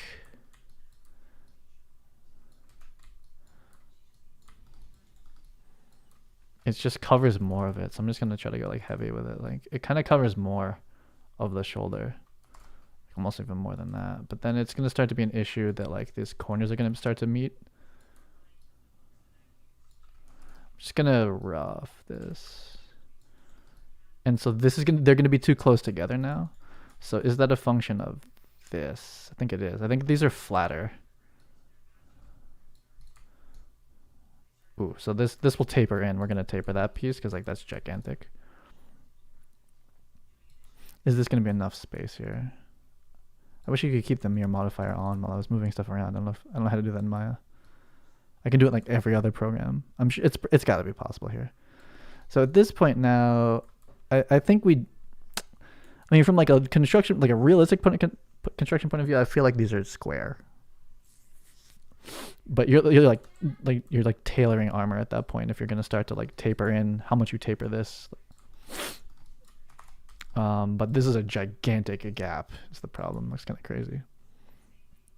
And so kind of like tighten that up a little bit.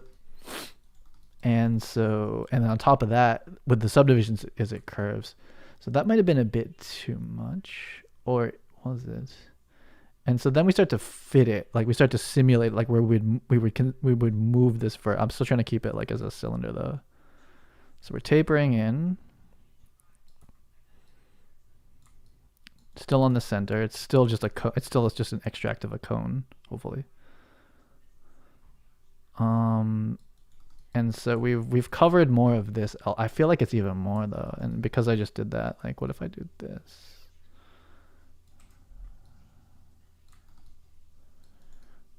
I don't want to move that one vert yet. I'm trying to do this like I could have written this as like a Houdini tool at this point. Still, this is still like parametric. We're just basically controlling the radius of these two separate partial spheres and connecting them with dots with faces, and then I'm scaling each one up and down.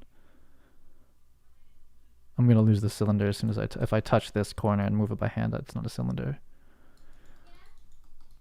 I think that's better, and I like covering this more. And so at this point, we start to be able to get away from the fact that we're like not a cone anymore. And it's just like, okay, let's just start to fit you to the body a little bit better.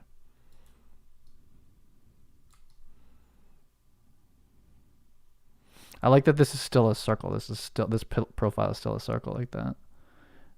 Let's see. And then this piece here, I feel like needs to be like, I mean, once you give it thickness, I'm going to have to do another pass. Currently as this is going to clip through here like all the time. Like this will clip through there like constantly. So that's part of the issue with tapering it that much. Still can do things like this. But this, in game too, I have pictures of it. This piece clips through here like constantly. Very easy to clip that. But let's mirror that one. I don't like seeing this. I feel like you don't see that, but I don't know. He's got his arms down. See, like no one's like we have this model. Oh, that's an interesting way to handle it. He like tucks it in super hard. These ones are very small.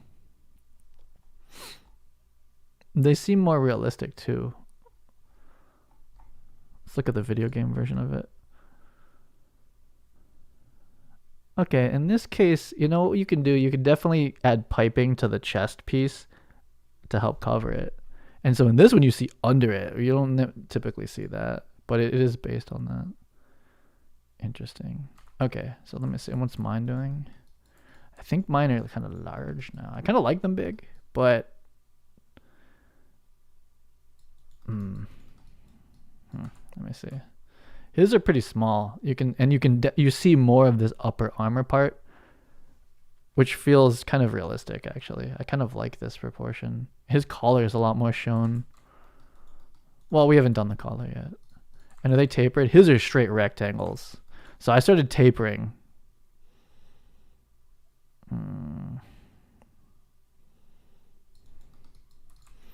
Let me mirror this. I'm going to make this a different color too.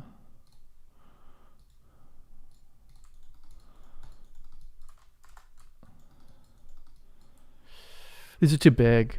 I think I could actually keep this if I do world X. I think I can. Now, what axis is this move? Oh, it's still component local. That's nice. Like, we actually have to pull these back in, and it'll help the clipping a little bit. And the extreme tapering, yeah. So this is now, we're not cylinder world anymore at all. But, and I think I pulled this too far. Oh, whoa. How's this going? Yeah, okay. And then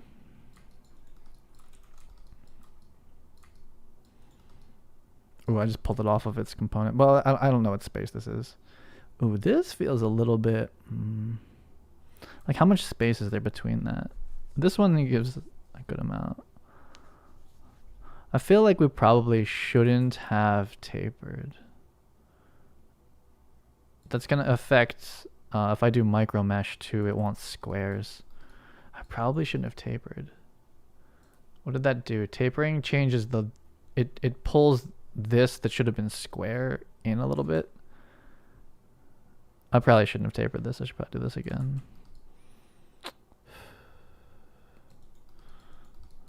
Let me see here. Let's change the colors. They're gonna make these like black. Which ones are lighter? The chest is darker. Okay, so we'll make this piece dark. I can't see the edges. Can duplicate? I don't know how to duplicate. Full black.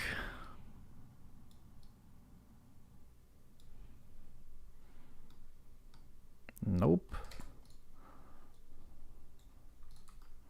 That helps a bit.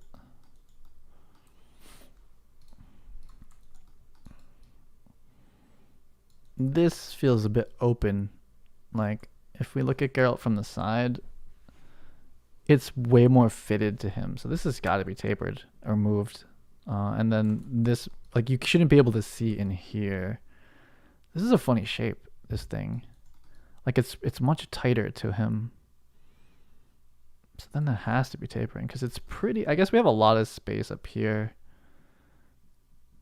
I really want to try to do this with scaling and parametric versus like sculpting. You start to lose the shape of it, the cylindrical shape too quickly.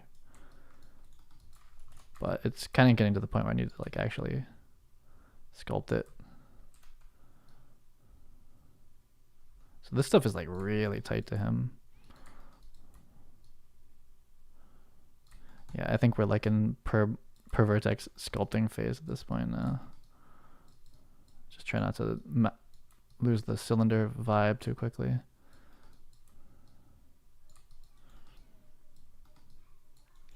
This back part, this is too...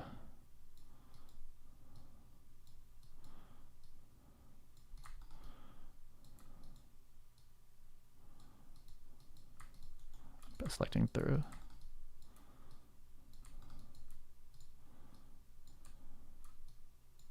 I need to look at the back reference, but the strap comes through here. Like, is it really at an angle like this, or is it more flat? I don't know if I have a back. Oh, I do have a back. It's still angled. This is a little bit harder of an angle, but we can still affect this. I think I moved this from the back. Yeah, okay. So we're out of cylinder phase, and we're back, and we're like going into like actually fitting it now. So this is like, this stuff is like much closer to him. That's a big move. Like, that just moved us way out of cylinder. Like if you warp it too funny, this face like doesn't know how to render itself is what happens.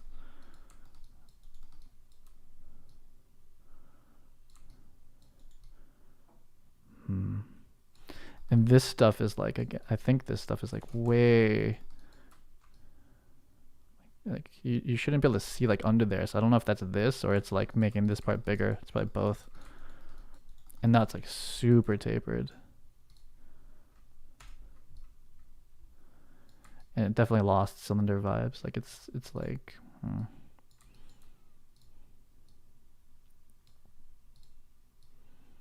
like I want this to be flatter, but at the same time I need it to like almost fit his arm more. Okay, so let's take a peek again. Oh, can't do that. We're in mirror mode, so we gotta do it this way, like component level.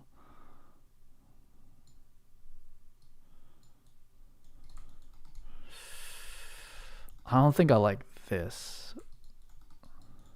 So this is coming in, and this is pretty much straight. I'm pretty sure this should be more like that. It should be, they should stay at like kind of the same angle.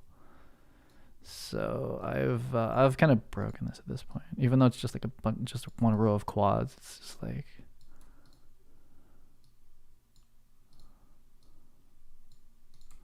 I don't like the way that it's gone.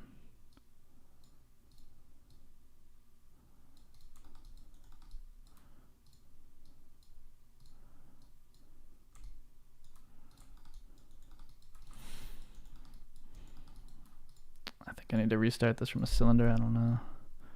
I just started getting it here. I guess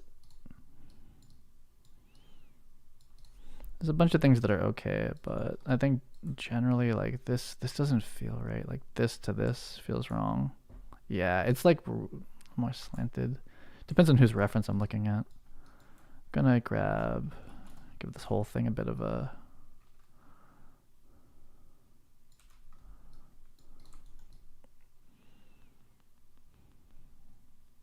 little floaty.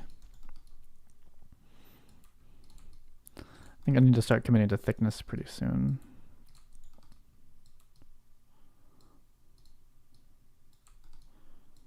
Yeah, like it's really far away from his body, but if we don't, we're gonna clip through.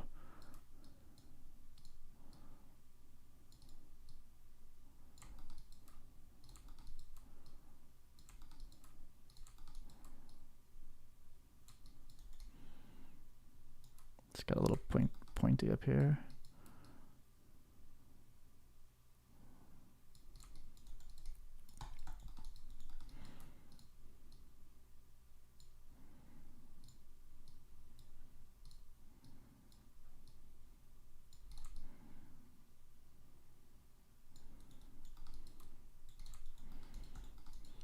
That's not bad. Let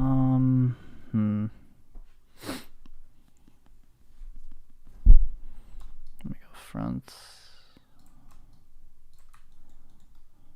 Like not even looking at the lower body, just like right here. To here. It's Let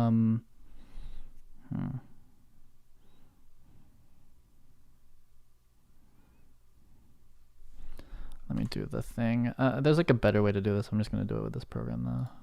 Windows snip this one here. Click it.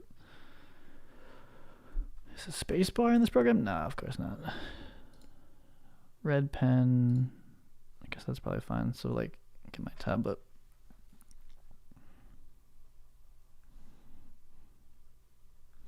In Blender, there's a grease pencil. I don't know if you can do that in Maya. What the fuck? What's going on here? What the fuck?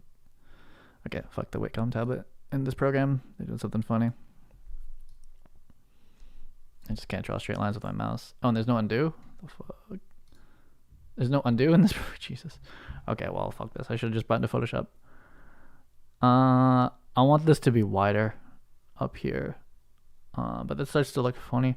It's kind of like I can't change the broadness of the MetaHuman's shoulder. It's kind of he's kind of like a, pretty slim dude. Compared to these guys are pretty, even him is way more shouldery. He's not. This is like a skinny. That's more like the underweight MetaHuman. This guy, yeah, they're like more like football players, whereas this is like kind of thin Jedi looking dude. So how did the stylized guy pull that off? Like, what is it about the proportion that makes this like kind of acceptable? These ones are really shallow up here. I guess on the thinner guys, you kind of want the shallower. Like I pulled these too far down. So like the fact that this is so far down, but he's not that wide looks kind of wrong. It's like this comes too in. Like if it's this deep, they need to be like out here, like proportionally. Like this kind of like wider triangle, whereas we're kind of making this like thin triangle here is kind of the thing. And so we're looking at like this line counter to that.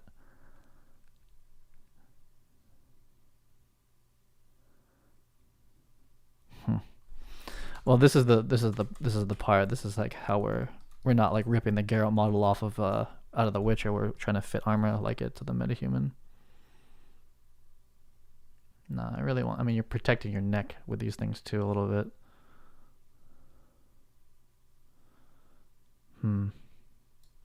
The stylized one, this one didn't go as far down. This is enough room. I think I'm probably going to call it at this point. This is going to be pretty much how it is. This is still pretty straight. And we'll tweak a little bit more for thickness later. But we'll call those the shoulder pads. I'm not like super in love with how they are. And again, once we add thickness and start sculpting them, it's all she wrote. That's what it's going to be. But I'm okay with it. I'm curious if they will do more muscular MetaHuman males and females. That was my main feedback, was to add more body types.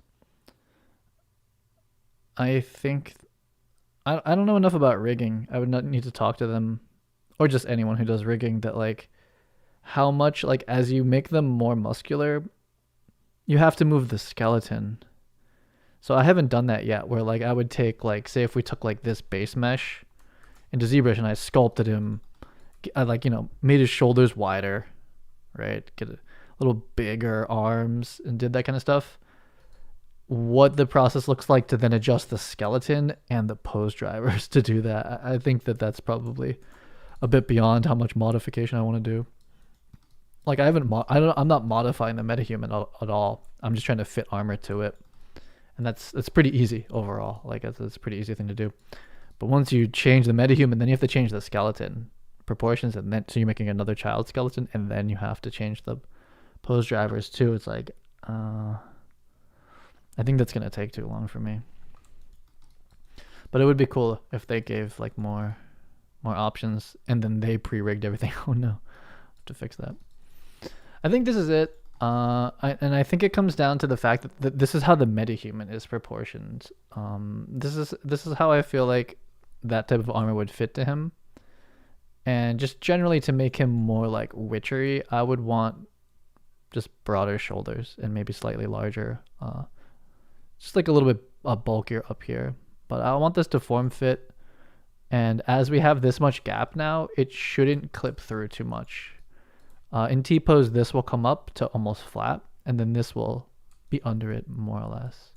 There will definitely be some multiple sword body solves when I'm like swinging the sword around with two hands, where that's going to clip through there.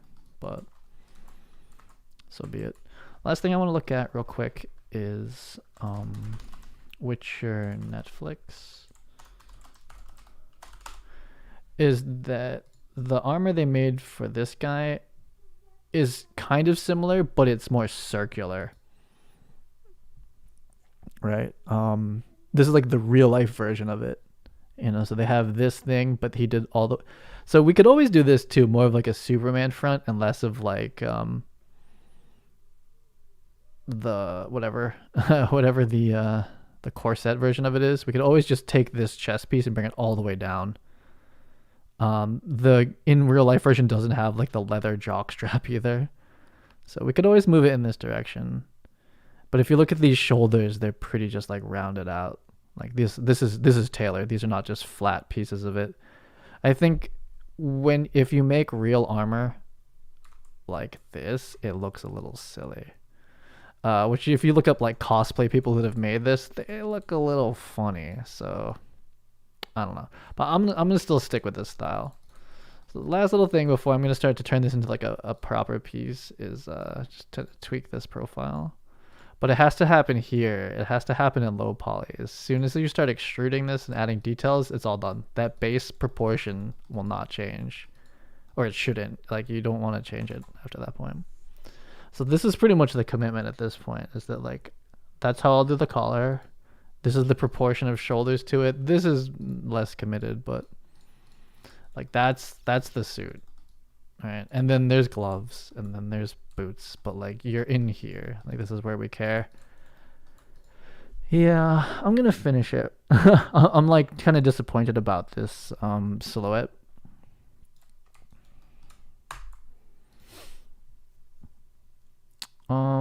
It looks like my Jedi character, because it is my Jedi character. It's basically, this is how I made the Jedi. Like, it's this MetaHuman body, except this was cloth. And so when I look at this, I don't know, I feel like the Witcher's like boxy or something, but he's like a thin Witcher, basically. Compared to this dude is wide. It's this upper body proportion, like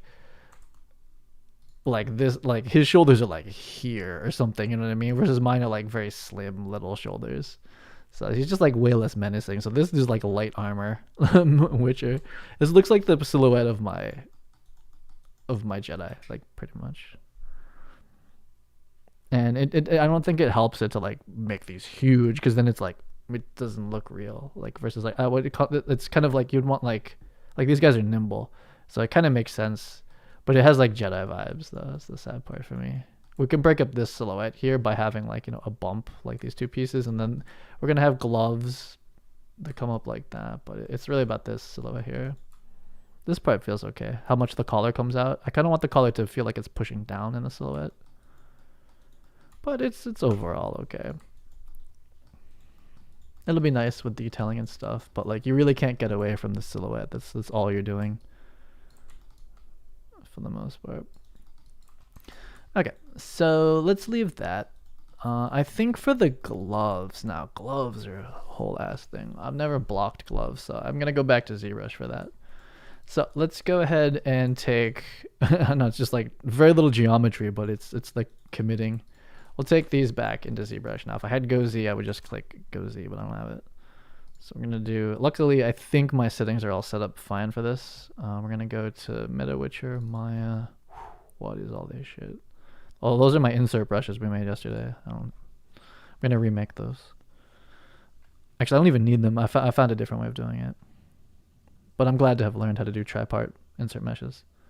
This is back to ZBrush. This is literally why GoZ was created, so people don't have to do this. But let's go through the pain of it, and then we'll appreciate the shoulder arm. We'll appreciate GoZ when I actually get it, because you would just click one button and it would send it over. For this exact reason. Now, can I get back to this? There we go. Okay. So, all that work, probably could have done it in Maya, in ZBrush, but I have a hard time selecting like the verts at the end and scaling them with the damn transpose tool. That thing is crazy. I'm not good at it yet. So append. So we're gonna append. Okay, append a star. Now it doesn't matter which star you click from. Click this one, and then with it selected, we're gonna go import those shoulders, which is Meta Witcher coming from Maya back to ZBrush. Can take a minute, and then we're gonna say okay, and hopefully they land. Why are they? That's not what I was expecting. That should have stayed in my regular tool. You're making me sad, ZBrush. You're making me sad. Shit. Usually when you do this and then import over this star, the star becomes the shoulder pads.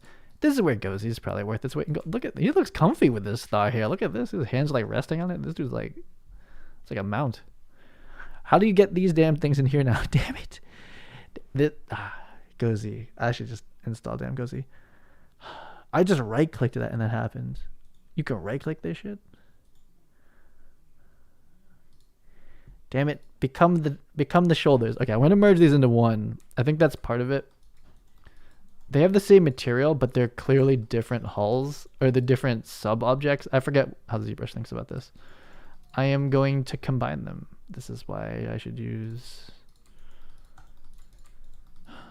Oh, I did center pivot. I don't have that. Do I have reset pivot? I don't have that as a thing. To 0. Like a whatever. Okay, let's try to bring these in as one object now. Let's overrate it. I try again. So star. We appended a star. I want this star to be that thing I just made. This.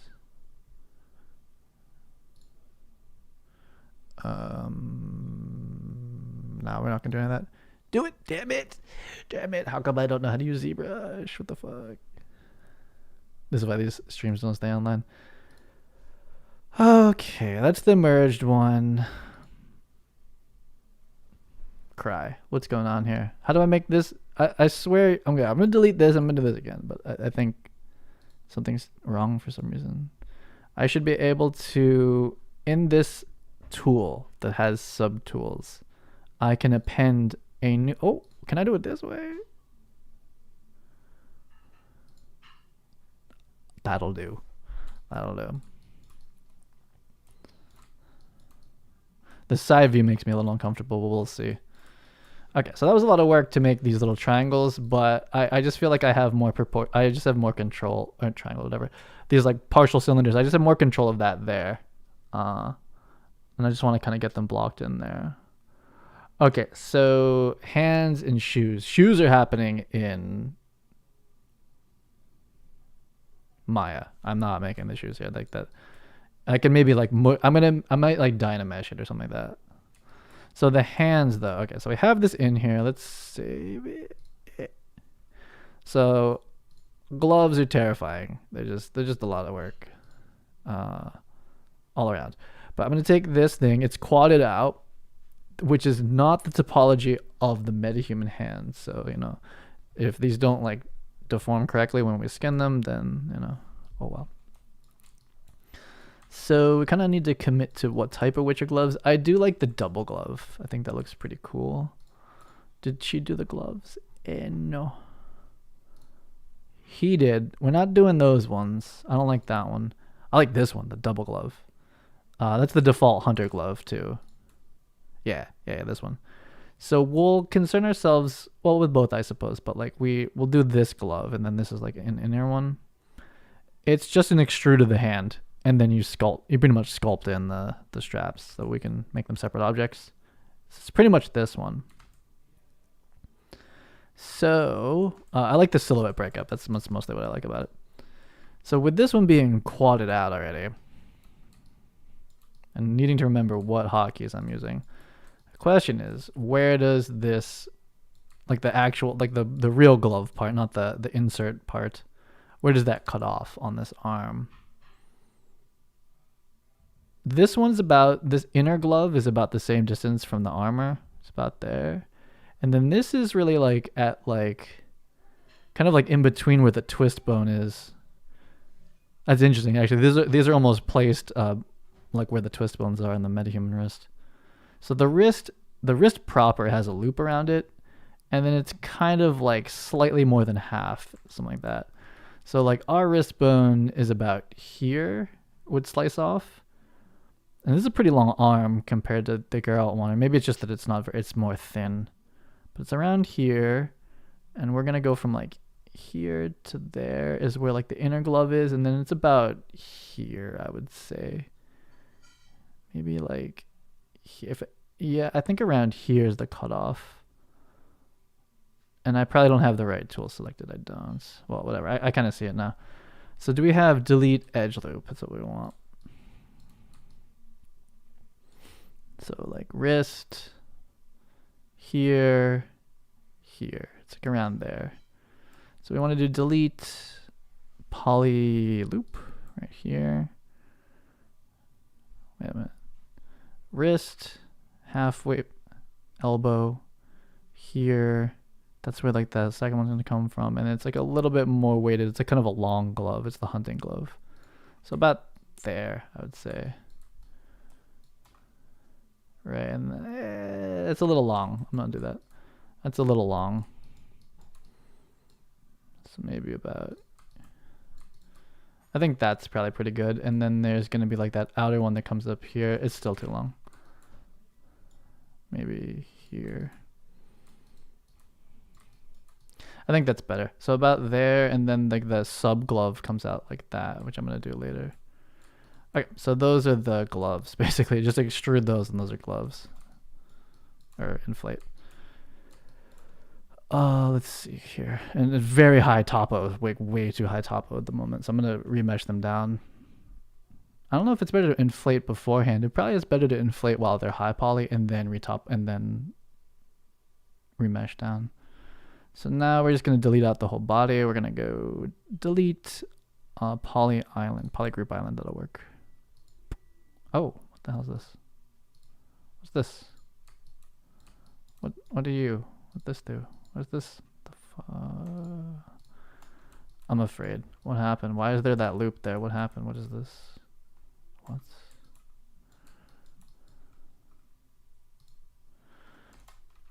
What? Oh, inner. Oh, oops.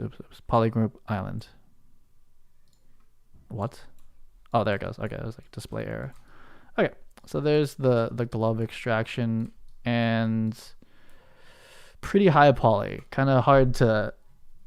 We would have to use sculpting tools. Like that's beyond move brush, really. Well, let's see. There's a good chance. I've never done gloves, so there's a good chance I have to do this like multiple times. So put everything on to kind of. These are gloves. Oh yeah, so they're gonna get much bigger. And they go over that. Yeah, okay. So let's rename this. Rename. Gloves, and there's two parts. There's a gloves outer technically. Yeah, I don't know if I like the proportions, but that's kind of how a MetaHuman would have Witcher armor shoulders. I don't know if I like it though. That's kind of what's happened, unfortunately, with a couple of these projects. It's like, I just don't like how it looks.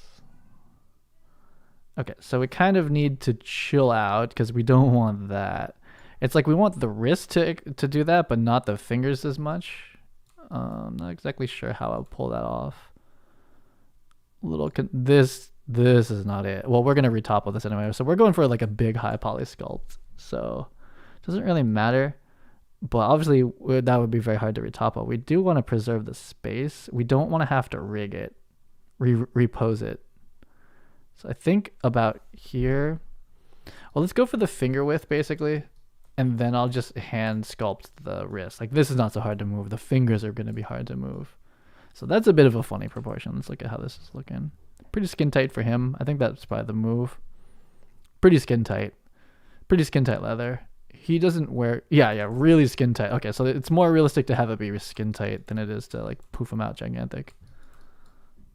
So just do like one inflate for that, and then the wrist will kind of do maybe one more, and then the wrist will kind of just do separately. Okay, so that makes them a little bit bigger than the default MetaHuman hands. I feel like I could go one more. And then I'm going to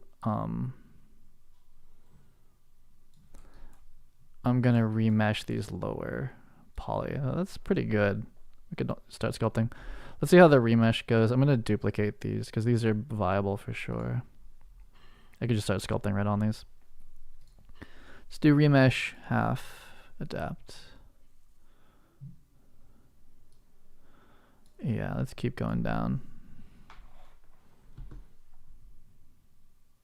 Did it do it?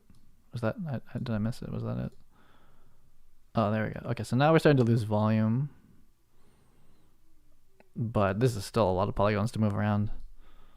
Just inflate it back one.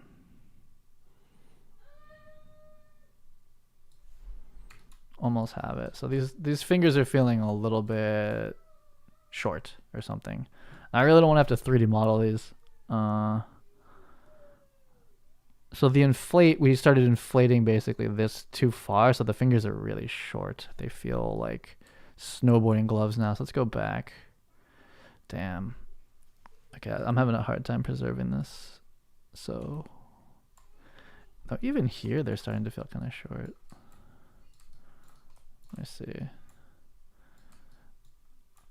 The other thing is I could just literally use the MetaHuman hand, which is what I'm considering now, and this is what I've been doing for all my other characters, is I just actually use the MetaHuman hand mesh and I just make it black.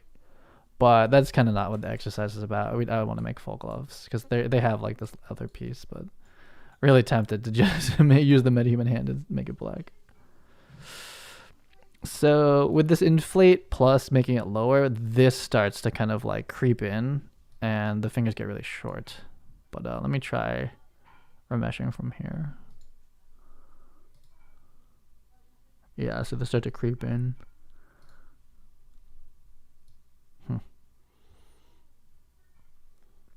Well, we'll see from here. At this point, I'm just kind of like experimenting. So I like move tool with my mouse still. Yeah, this is definitely like an inflate maneuver out here, but you know what it could be is not moving it, but like actually using the sculpt tools. But I don't know, I feel like this is working out.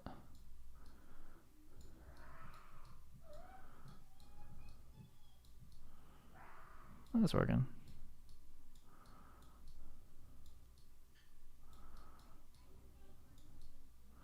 Let's go double.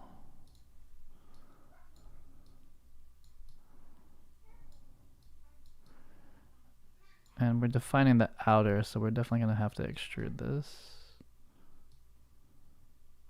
Or we're gonna add thickness or cap it. I'm not as confident in capping the capping workflow because I feel like it starts to mess up this nice quad edge.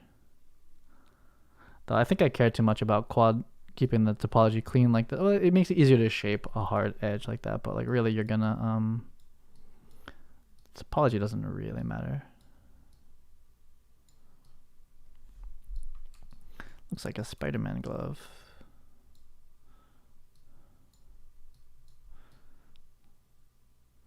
Couple of issues as we start to smooth this, it looks like, but it's pretty close. And we want to stay very close to the base mesh because of rigging. Like I'm not going to go redraw the skeleton. Okay, so let's look at this profile then.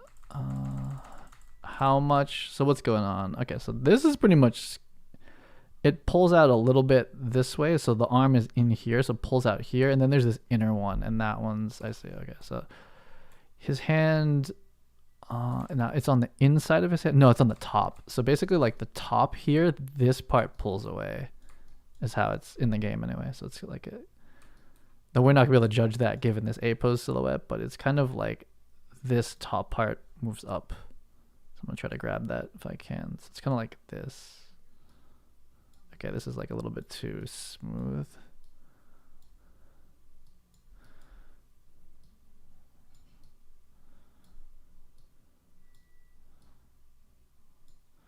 Yeah, we kind of have like too much topology. Oh, Jesus, what's this smooth at? We're gonna bring this way down. I'm using my mouse.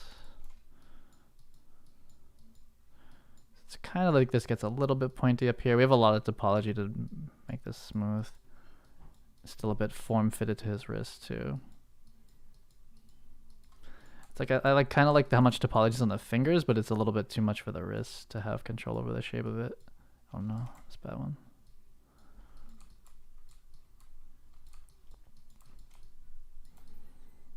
But yeah, so it's starting to pull away. Has like kind of the slack is up at the top as far as the silhouette. Realistically, it's probably not how it should be, but from the silhouette point of view, it's kind of like that. So this is a little too pointed. This is too much topology to do. I can't grab this one pointy there and doing it together. I guess I have to change the size. Yeah, that's the one.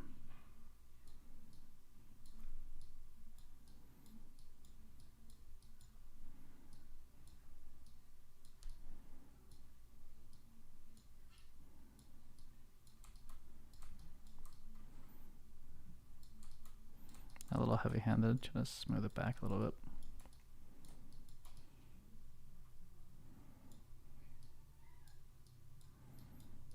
We want less polygons to really try to get that together.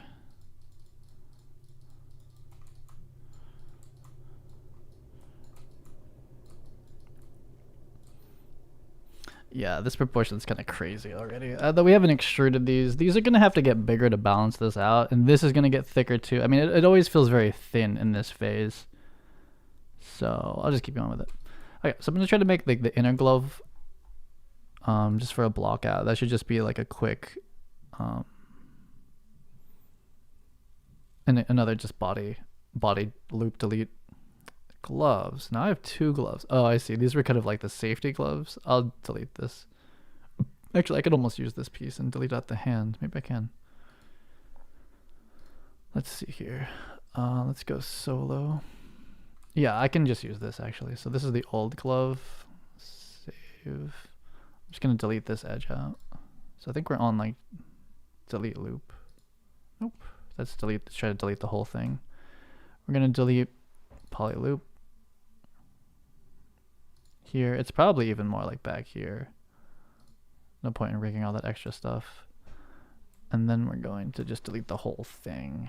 Delete poly island.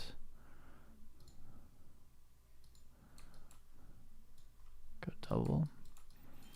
And this, we need to beat this down into a lower resolution to make it usable, movable. Remesh, double half. Go. Even this. That's pretty good. Okay. And back here, so this is now glove inner. Rename. Inner. And we're in solo. Okay, where's the actual glove? Here it is. So, would have been easier to extract from here, so this might have been a bad idea. But let's inflate this thing pretty big. There it is. And I'm just gonna move it. I should have just extracted from up there. That would have been easier, but let's try to use this transpose tool. Is it this? Oh my god, what the fuck axis is that? Is it that? Oh my god. Go to what the fuck? I guess I don't know how to use this tool. Pin settings. Can I undo those things? Okay. I mean, this was better, but that's just awful. Is it unlocking the gizmo and then you can rotate the gizmo?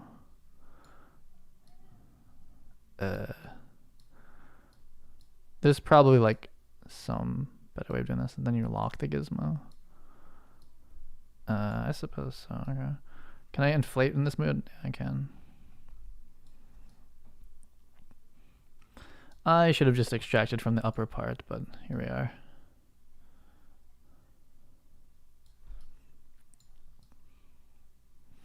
It's about right. This goes a little bit more in, and the rest is going to be sculpting. Yeah, if anything, it's a little bit rotated this way. Like this, and then the rest I have to sculpt into place. It's not too bad. And, you know, it would have made more sense to push this towards the elbow, so I might reform that later. We got to fix the butt skirt that just happened in there. Okay, move tool. Oh my, what the fuck just happened? Wait a minute, no. This is per subtool. We just selected the wrong tool. That's all that happened. Inner glove. Might be like Control Shift or something like that. One of the hotkeys switches the subtool focus. Okay. So just kind of like, that's too big. Scoot this stuff back in here. And I kind of regret putting the slack the place I put it, but it's not too late to move that back in.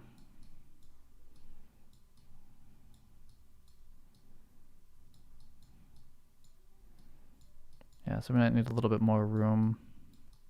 I mean, definitely more room on the inner glove now, or the outer glove.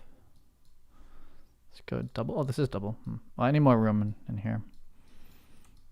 And this is the overlap, so we gotta pull this in.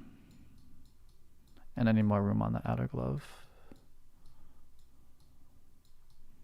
Just gotta pull it out a bit.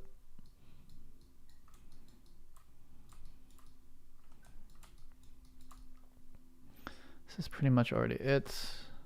We'll add some thickness to it. And I'm just gonna pull this out a little bit more. Wait, what's the angles? Oh, it's pretty subtle actually. That's pretty much it. And I unfortunately don't. That slack definitely wants to be back here. I think would look better. So going back into this. This is just way too much topo, but I wanted the fingers. But I'll try to pull it out like this. If anything, I would want to kind of match like this. Like it would kind of also pull here. So maybe I'll kind of like.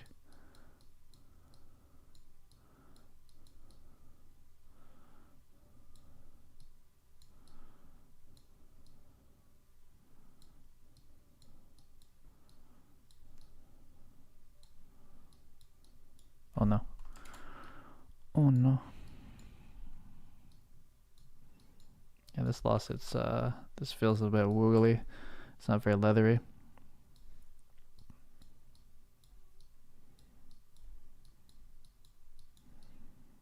It's just too much topo to move at once to kind of keep it, giving it like that smooth, continuous feeling. I can always remesh lower.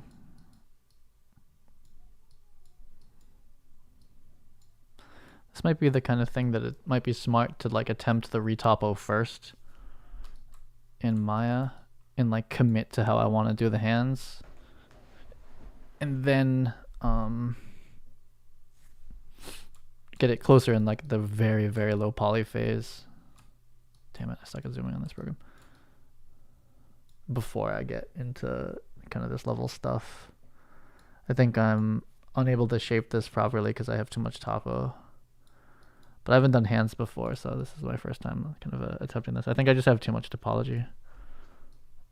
Like I shouldn't have to get the brush this small to kind of reform just like this little part of it. And then once you make these little tiny tweaks like that, what's this at 4? That's very low. It's just hard to get control over the whole thing again.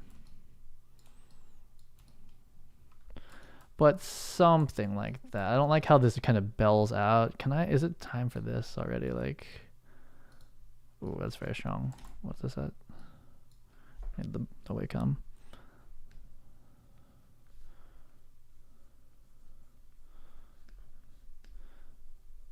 Yeah, we're getting past. I mean, with this topology, we're like in brush tools already. We're not. Is this on Lazy Mouse? We're past move tool. Move tool is when it's good like that much topology. This is too small. That's intensity. This focal shift kind of.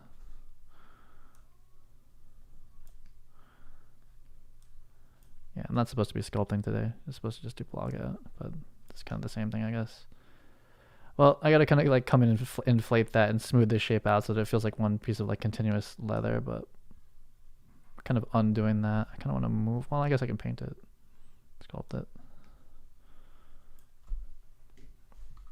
But let's not get too stuck on that. So that's kind of gloves. It's too sharp right here. This is where I got the brush too small, and this is because of the polygons are too small. But like this is not. Oh my god, it's the wrong tool. This is NG. I need to like dynamesh or remesh this glove, but I'm kind of afraid to lose the finger topology because I kind of like the proportion of it. Okay, so it's something like this, but unfortunately the real angle to look at it is like this. But with the A pose, we're gonna kind of just have to sculpt it without it. So those are gloves blocked in. Save. Okay. So the boots I'm going to do in, I think that's right. So that's basically the straps and stuff. That's all later. But as far as base mesh, it's like we did this part, kind of that part, the shoulders. Those are very roughly blocked in. The gloves, pants. The boots. Okay, so the boots, I'm gonna do those in Maya. So there's I don't really need the gloves in the Maya to do the boots. So this I'm gonna just do. Oh, I was considering dynameshing them actually, like taking the foot and just dynameshing the toes out of it, but that's like harder in a way. No, I'll just do it in here. Okay, so let's do I even need this stuff? I guess this kind of provides a... Oh, is this unselectable? This kind of provides a base for like how thick possibly those need to be. but I'll bring him back. I kind of need a sculpt on this thing, so let's make this live. Or not sculpt, but model. Save, modeling tool. And we could legit start from a cylinder. I see a lot of people do this. You Dynamesh in ZBrush, form it, and then quad draw it, and then bring it back to ZBrush again. I'm going to see if I can do it without it. It's probably not going to look right. But I'm going to try to skip like the initial block out in ZBrush phase. So is it going to live draw through here? Okay, so we have to be kind of considerate of this one. So we're going to do one. Let's do like these to start. So that would be 4. We can not do symmetry. We'll just...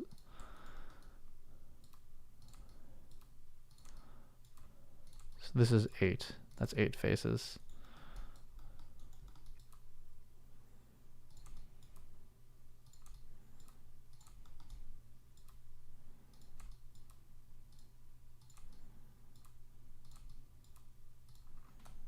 What the...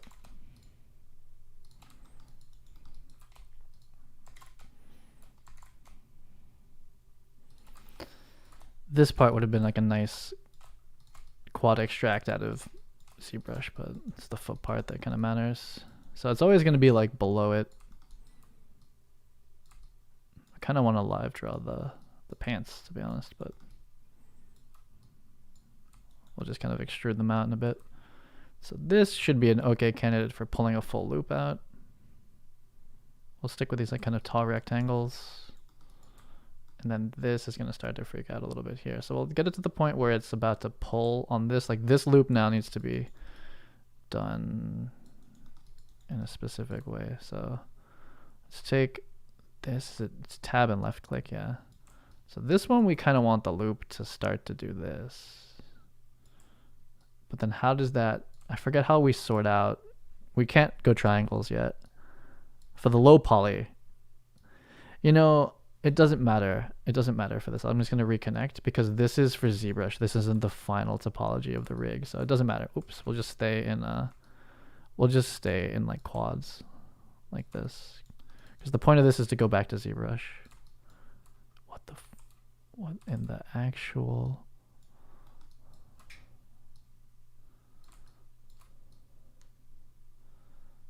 Make it. I think I got it.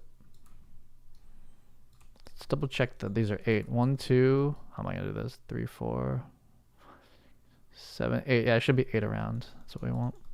So this would be defining the front of the foot, the shin. So the real problem is gonna... Can I handle this? It's pretty good. That's pretty good. Could we take this all the way to the heel? Or do I need another rail? We'll go halfway to the heel. Yeah, we'll go halfway. What the fuck is this? Get back out here. That's gonna be too much.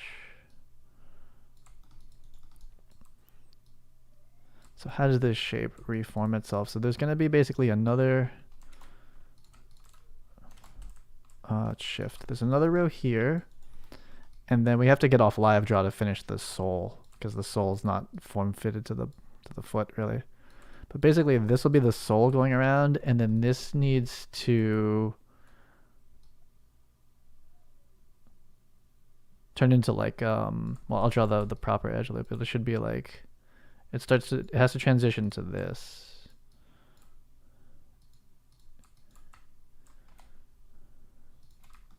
So the loop that goes this way. And my god, if you had to do toes, I mean, it's kind of like, it's like the arm, but it's the hand, except it comes at a right angle eventually. You have to transition it to this right angle.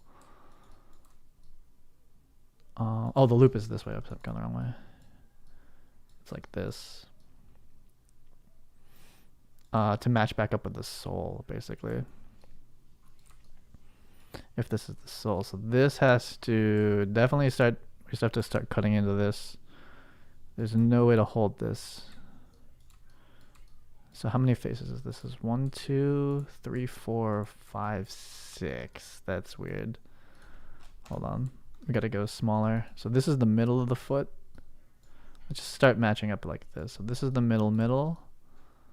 And so technically this would quad into that one. See how that looks actually. It's not the worst. Oh, I'm in the ground or something. That, okay, that's fine. And this becomes the soul. This is working. I see. So we just end up stretching that really far. Okay, this is just, we just drew way too many at once. This is why people use base mesh shoes. Someone figured this out already. Just use the damn base mesh. Okay. It's feeling a little bit robotic. And I think this is we just merge this one in. And we haven't started to solve this side yet. They're here. This one. Yeah, and then this is the soul. The soul I'm going to extrude. Let's just extrude the soul. Let's delete this. We'll just extrude straight down. This piece still staying 8. Oh no. It's the tab and alt hotkeys. If you push them in the wrong order, you alt tab out. So we'll still just extrude out of that one. That should work out. We just obviously need some. Oh, it's shift to relax. We just need to kind of like smooth things out a bit. Yeah, and then let's see, how's this going to resolve? So let's just pull this whole thing out. At this point, we kind of can finish it without live draw. Like, we're just way too close to the foot anyway. What's up with this? You're just like way stuck in here. There we go.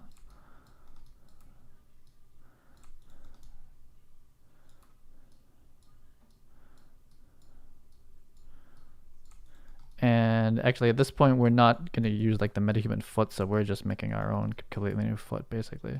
That's a shoe.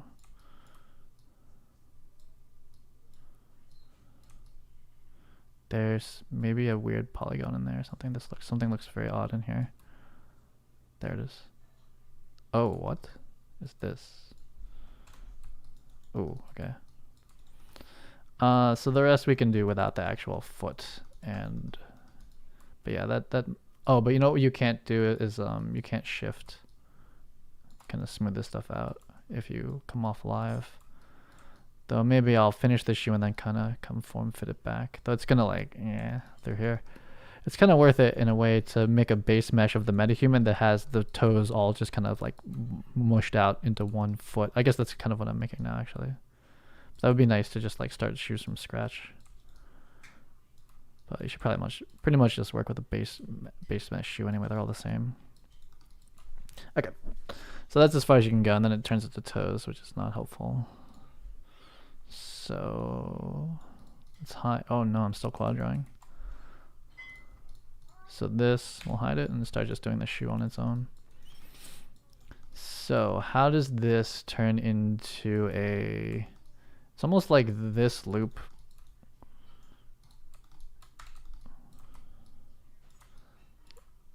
Wants to loop around, and so how many faces? Oh no, we don't have the quad draw tool. I'm sad. I have to like manually merge things back together. Oh, and it's not in multi-component either. Oof. This should loop here and there. Yeah, it's just a box. Okay, that makes sense. Yeah, but now I have to like target weld these things together. I want quad draw back. Merge to center. That's fine.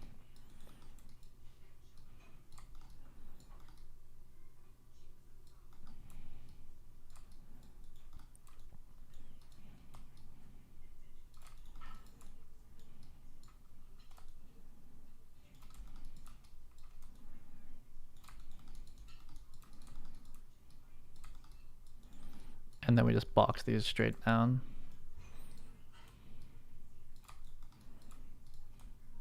I just gotta reform everything.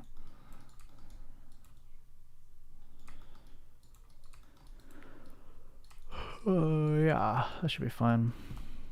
Merge to center, merge to center, merge to center. Yeah, so that's just like a really boxed out foot, but you know, you add subdivisions. What we really care about is the topology being quad so that it'll go back into ZBrush properly. Yeah, and this is because it was all like live draw to the foot. Hold on.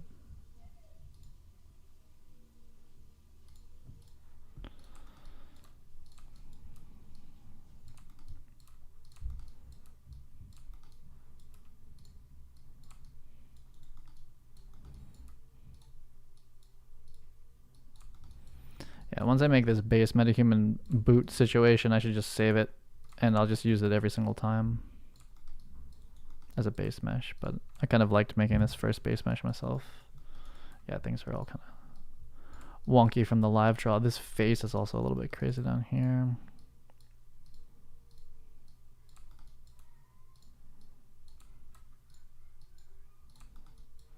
Just needs a lot more topology.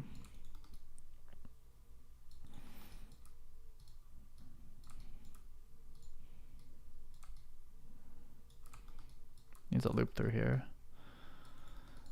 Let's bring like the MetaHuman foot back in a second too.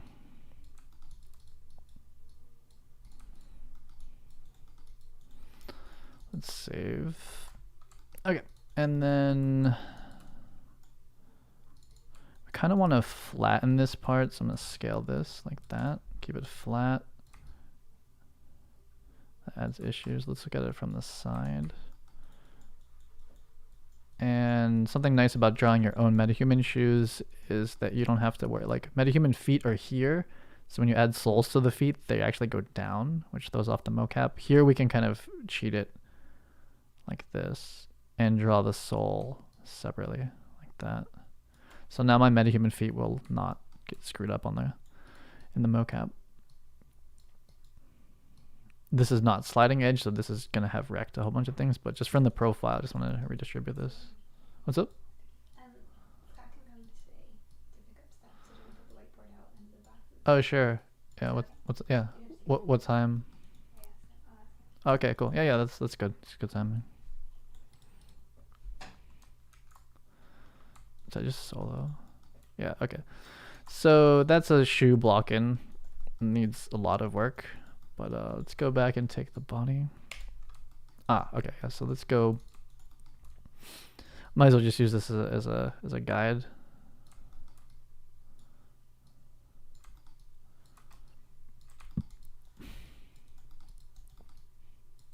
Again, I just need to like puff the whole thing out again. But at this point, actually, we could almost go back to ZBrush. I just needed this like kind of base mesh to be quads. And I'm sure there's a cute way of doing it in ZBrush. I don't know how to do it though, other than what would it be?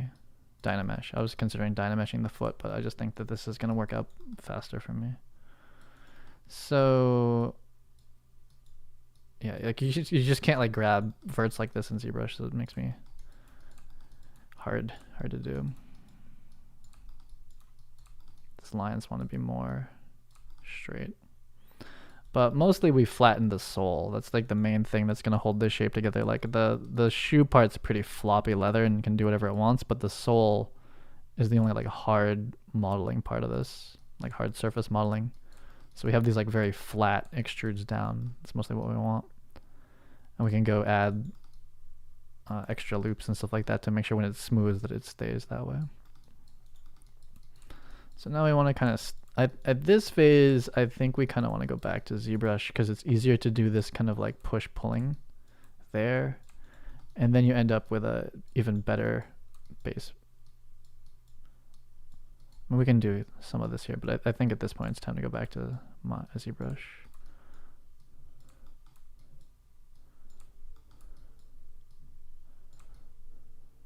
But this stuff all has to get pulled away from the foot. I don't know if this is enough topology to hold this. I think this one wants an extra loop. It's just this toe part just got kind of large, like this here.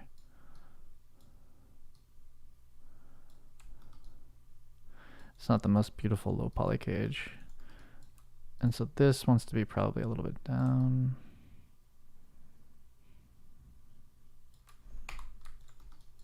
Yeah, so we're gonna need to draw, we're gonna smooth it basically. I'll smooth it and start pulling it away. If we were in quad draw, I would through here, but it's gonna snap to like the toes, which isn't what we want. I think it's worth staying in here a little longer. I should have been all together.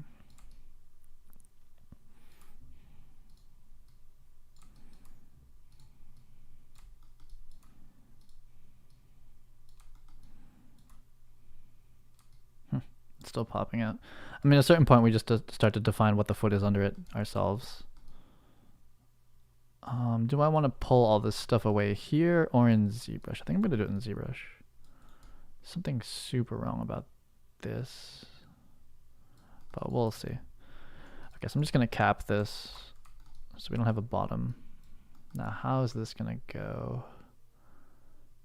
We definitely have like one quad loop that should be okay. Can you quad draw with, you should be able to quad draw without something being live. I never do this, but I should be able to. Clear dots. So I want to bridge from here. That's not how that works. To here. Okay. There we go.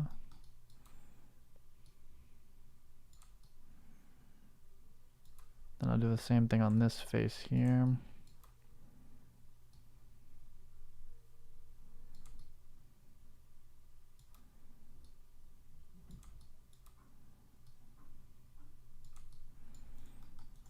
So if I cut this in half, that's a triangle. But we connected this front loop.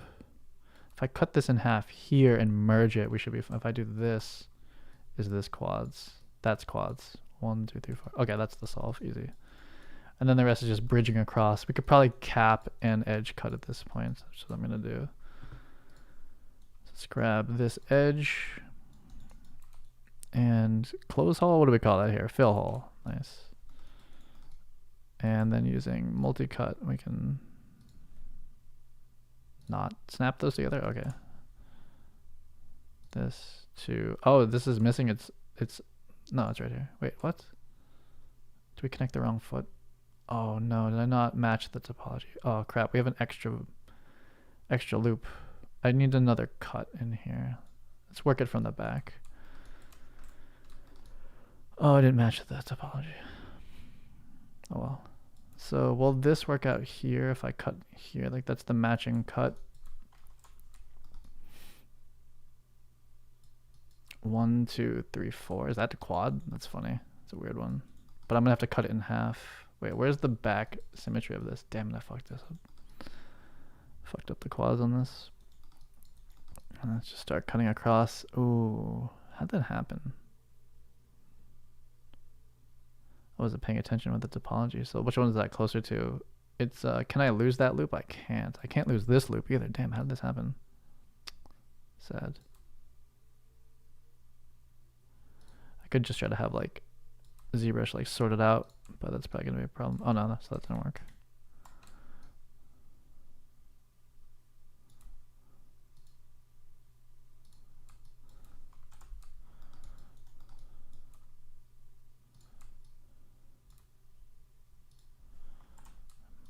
Yeah, that's bad.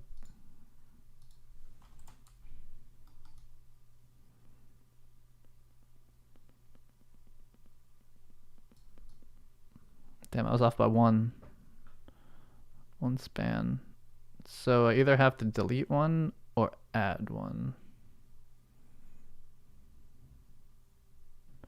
This also doesn't result in quads if I do. How did this one work out? They used this to define 1, 2, 3, 4 to resolve the end. 1, 2, 3. I'm missing a loop. That's what's happening. I'm missing one loop because this is 1, 2, 1, 2. This is 1, 2, 1. There's a loop needed right here. When? In the next 30 to 60 minutes. Okay, fine. So I screwed this up. This needs to go here, and we need an extra loop. How did that happen? 1, 2, 3, 4. That's 8 around. And how many did we do this way? It doesn't even matter. I need one extra span to resolve this. This needs to cut to here. Where do we want to put it? Which one is it? It's this one. Crap. This almost worked out perfectly. It's here. This should cut. So how do I delete this edge? Start deleting faces. It's the easiest way. This is clearly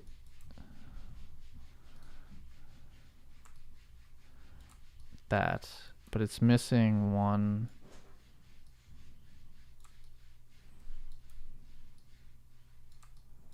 Like that's the match, like boom, like straight across. 1, 2. It's like it needed a loop here somehow. I haven't made a shoe from scratch for a while, I guess. Maybe I went too quick to 8-sided faces. I should have just stayed at quads and subdivided. So what's it missing? It just needs a loop here. That's gonna be ugly. Can I even do that? This? No, that's gonna loop across. Damn it, I screwed this up. If I cap this, what's it gonna be? Let's find out. So that's quads. So if I cap this edge, fill. Well, first of all, this isn't happening. This isn't gonna finish. So I need to cut across through here to another loop. But if I add another loop, this is gonna loop all the way around to there. That's not solving any problems. 1, 2, 3, 4. I thought I kept it simple. I can't see where this intersection is the problem.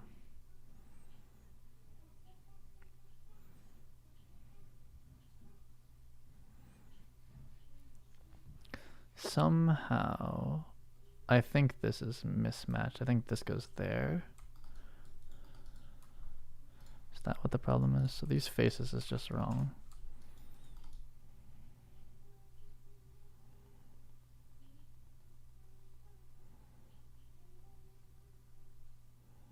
Oh, I see it. I think I see it. Okay, I'm gonna fix this shoe and then it's gonna wrap it for this. Gotta go do some stuff. This one here.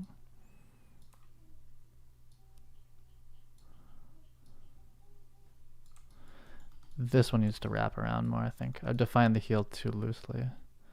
Almost need to go back to live draw.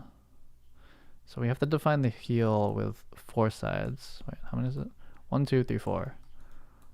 Which is, where's the middle? That's the problem with this. I screwed up the middle line. Where's the middle? This is the middle. So this is really the middle, and it's 1, 2, 3, 4. That's why. Okay, I see it. It's close. Just wasn't paying attention. So now it's 4 sides. 1, 2, 3, 4. So I just need to kind of scoot some stuff around. So, but now if I cap this, what is the, oh, it's shift right click, is fill. Now this should quad out all the way straight down to here. Doesn't like that? Okay. What? Why not like you?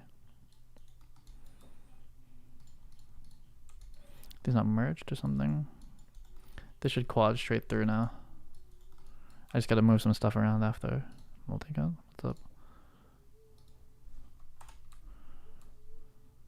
To here. Okay, no.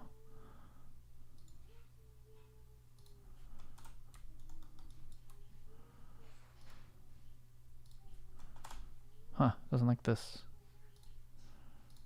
Why not? That's the only cut I need, and then this thing's quads. 1, 2, 3, 4, 1, 2, 3, 4. 1, 2, 3, 4. It just needs to cut that across. I don't know what's up with that. Let me just merge some stuff, but then that took way too long to make that, but I haven't made a shoe in a long time. Let's history transforms and then merge the whole thing out. Oh, not to center.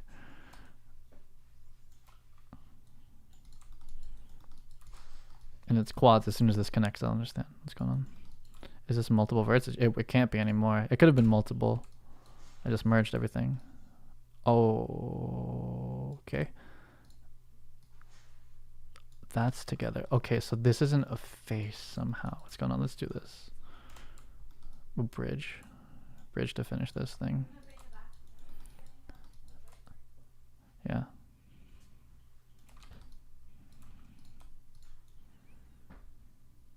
bridge. Okay.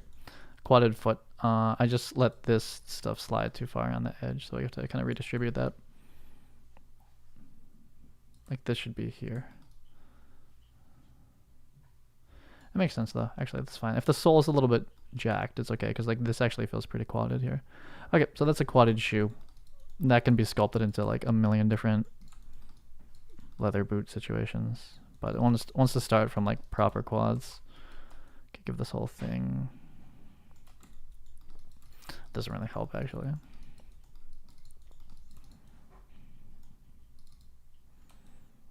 What? That didn't quad around? Uh-oh. That's not a quad loop? Did I count this wrong? 1, 2, 3, 4. How is this not an edge loop? Is this an edge loop? That is, but this isn't. Uh-oh. I thought that was an edge loop. Well, we'll see how this subdivides.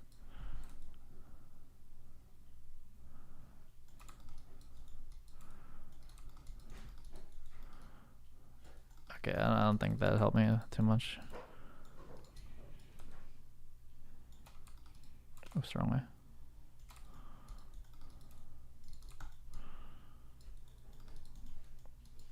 I probably could have let ZBrush rock a lot of that for me. But I just wanted to come out, just like I want this to start with like proper topology. I want this shoe to start off with proper topology, mostly for the sole. Getting the sole to be straight in ZBrush is kind of, I think, hard for me. Okay, so there's the shoe. It needs to be sculpted and subdivided, but it's coming from like straight quads. The gloves I extracted. So yeah, I'm just gonna send this shoe back to ZBrush, and then I gotta go do some stuff. So let's do file, exports, selection, back to ZBrush, sure. Basically a shoe base one. And just make sure to get that back into here for the next time I come back and work on this. Append the star here.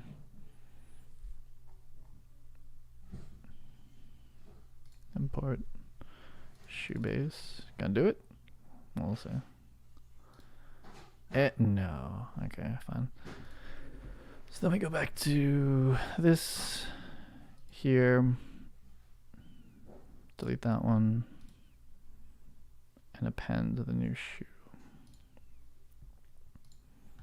Okay, there it is. So it's awful topology at the moment. I should. Yeah. I'll be right there. Oh, where's all my stuff? Oh, this one. I do want to add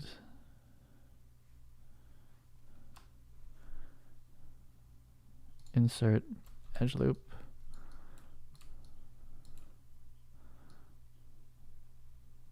here.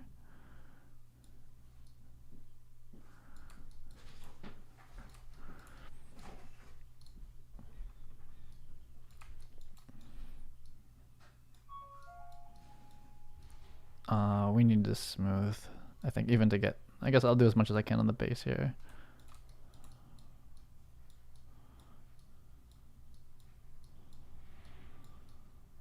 That just needs more topology.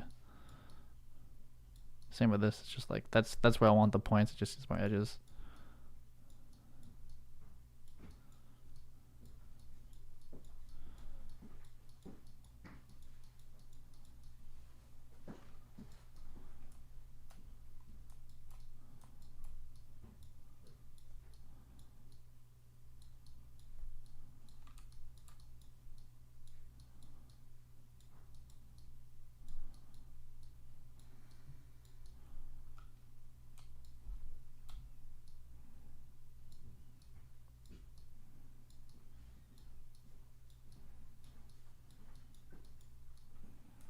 But okay, so at least we have a base to start, and that will turn into a shoe. Ooh, something having funny down with this. But anyway, so next step is add the shoes, keep blocking. I'm gonna take a break, and I'll be back either later today or tomorrow.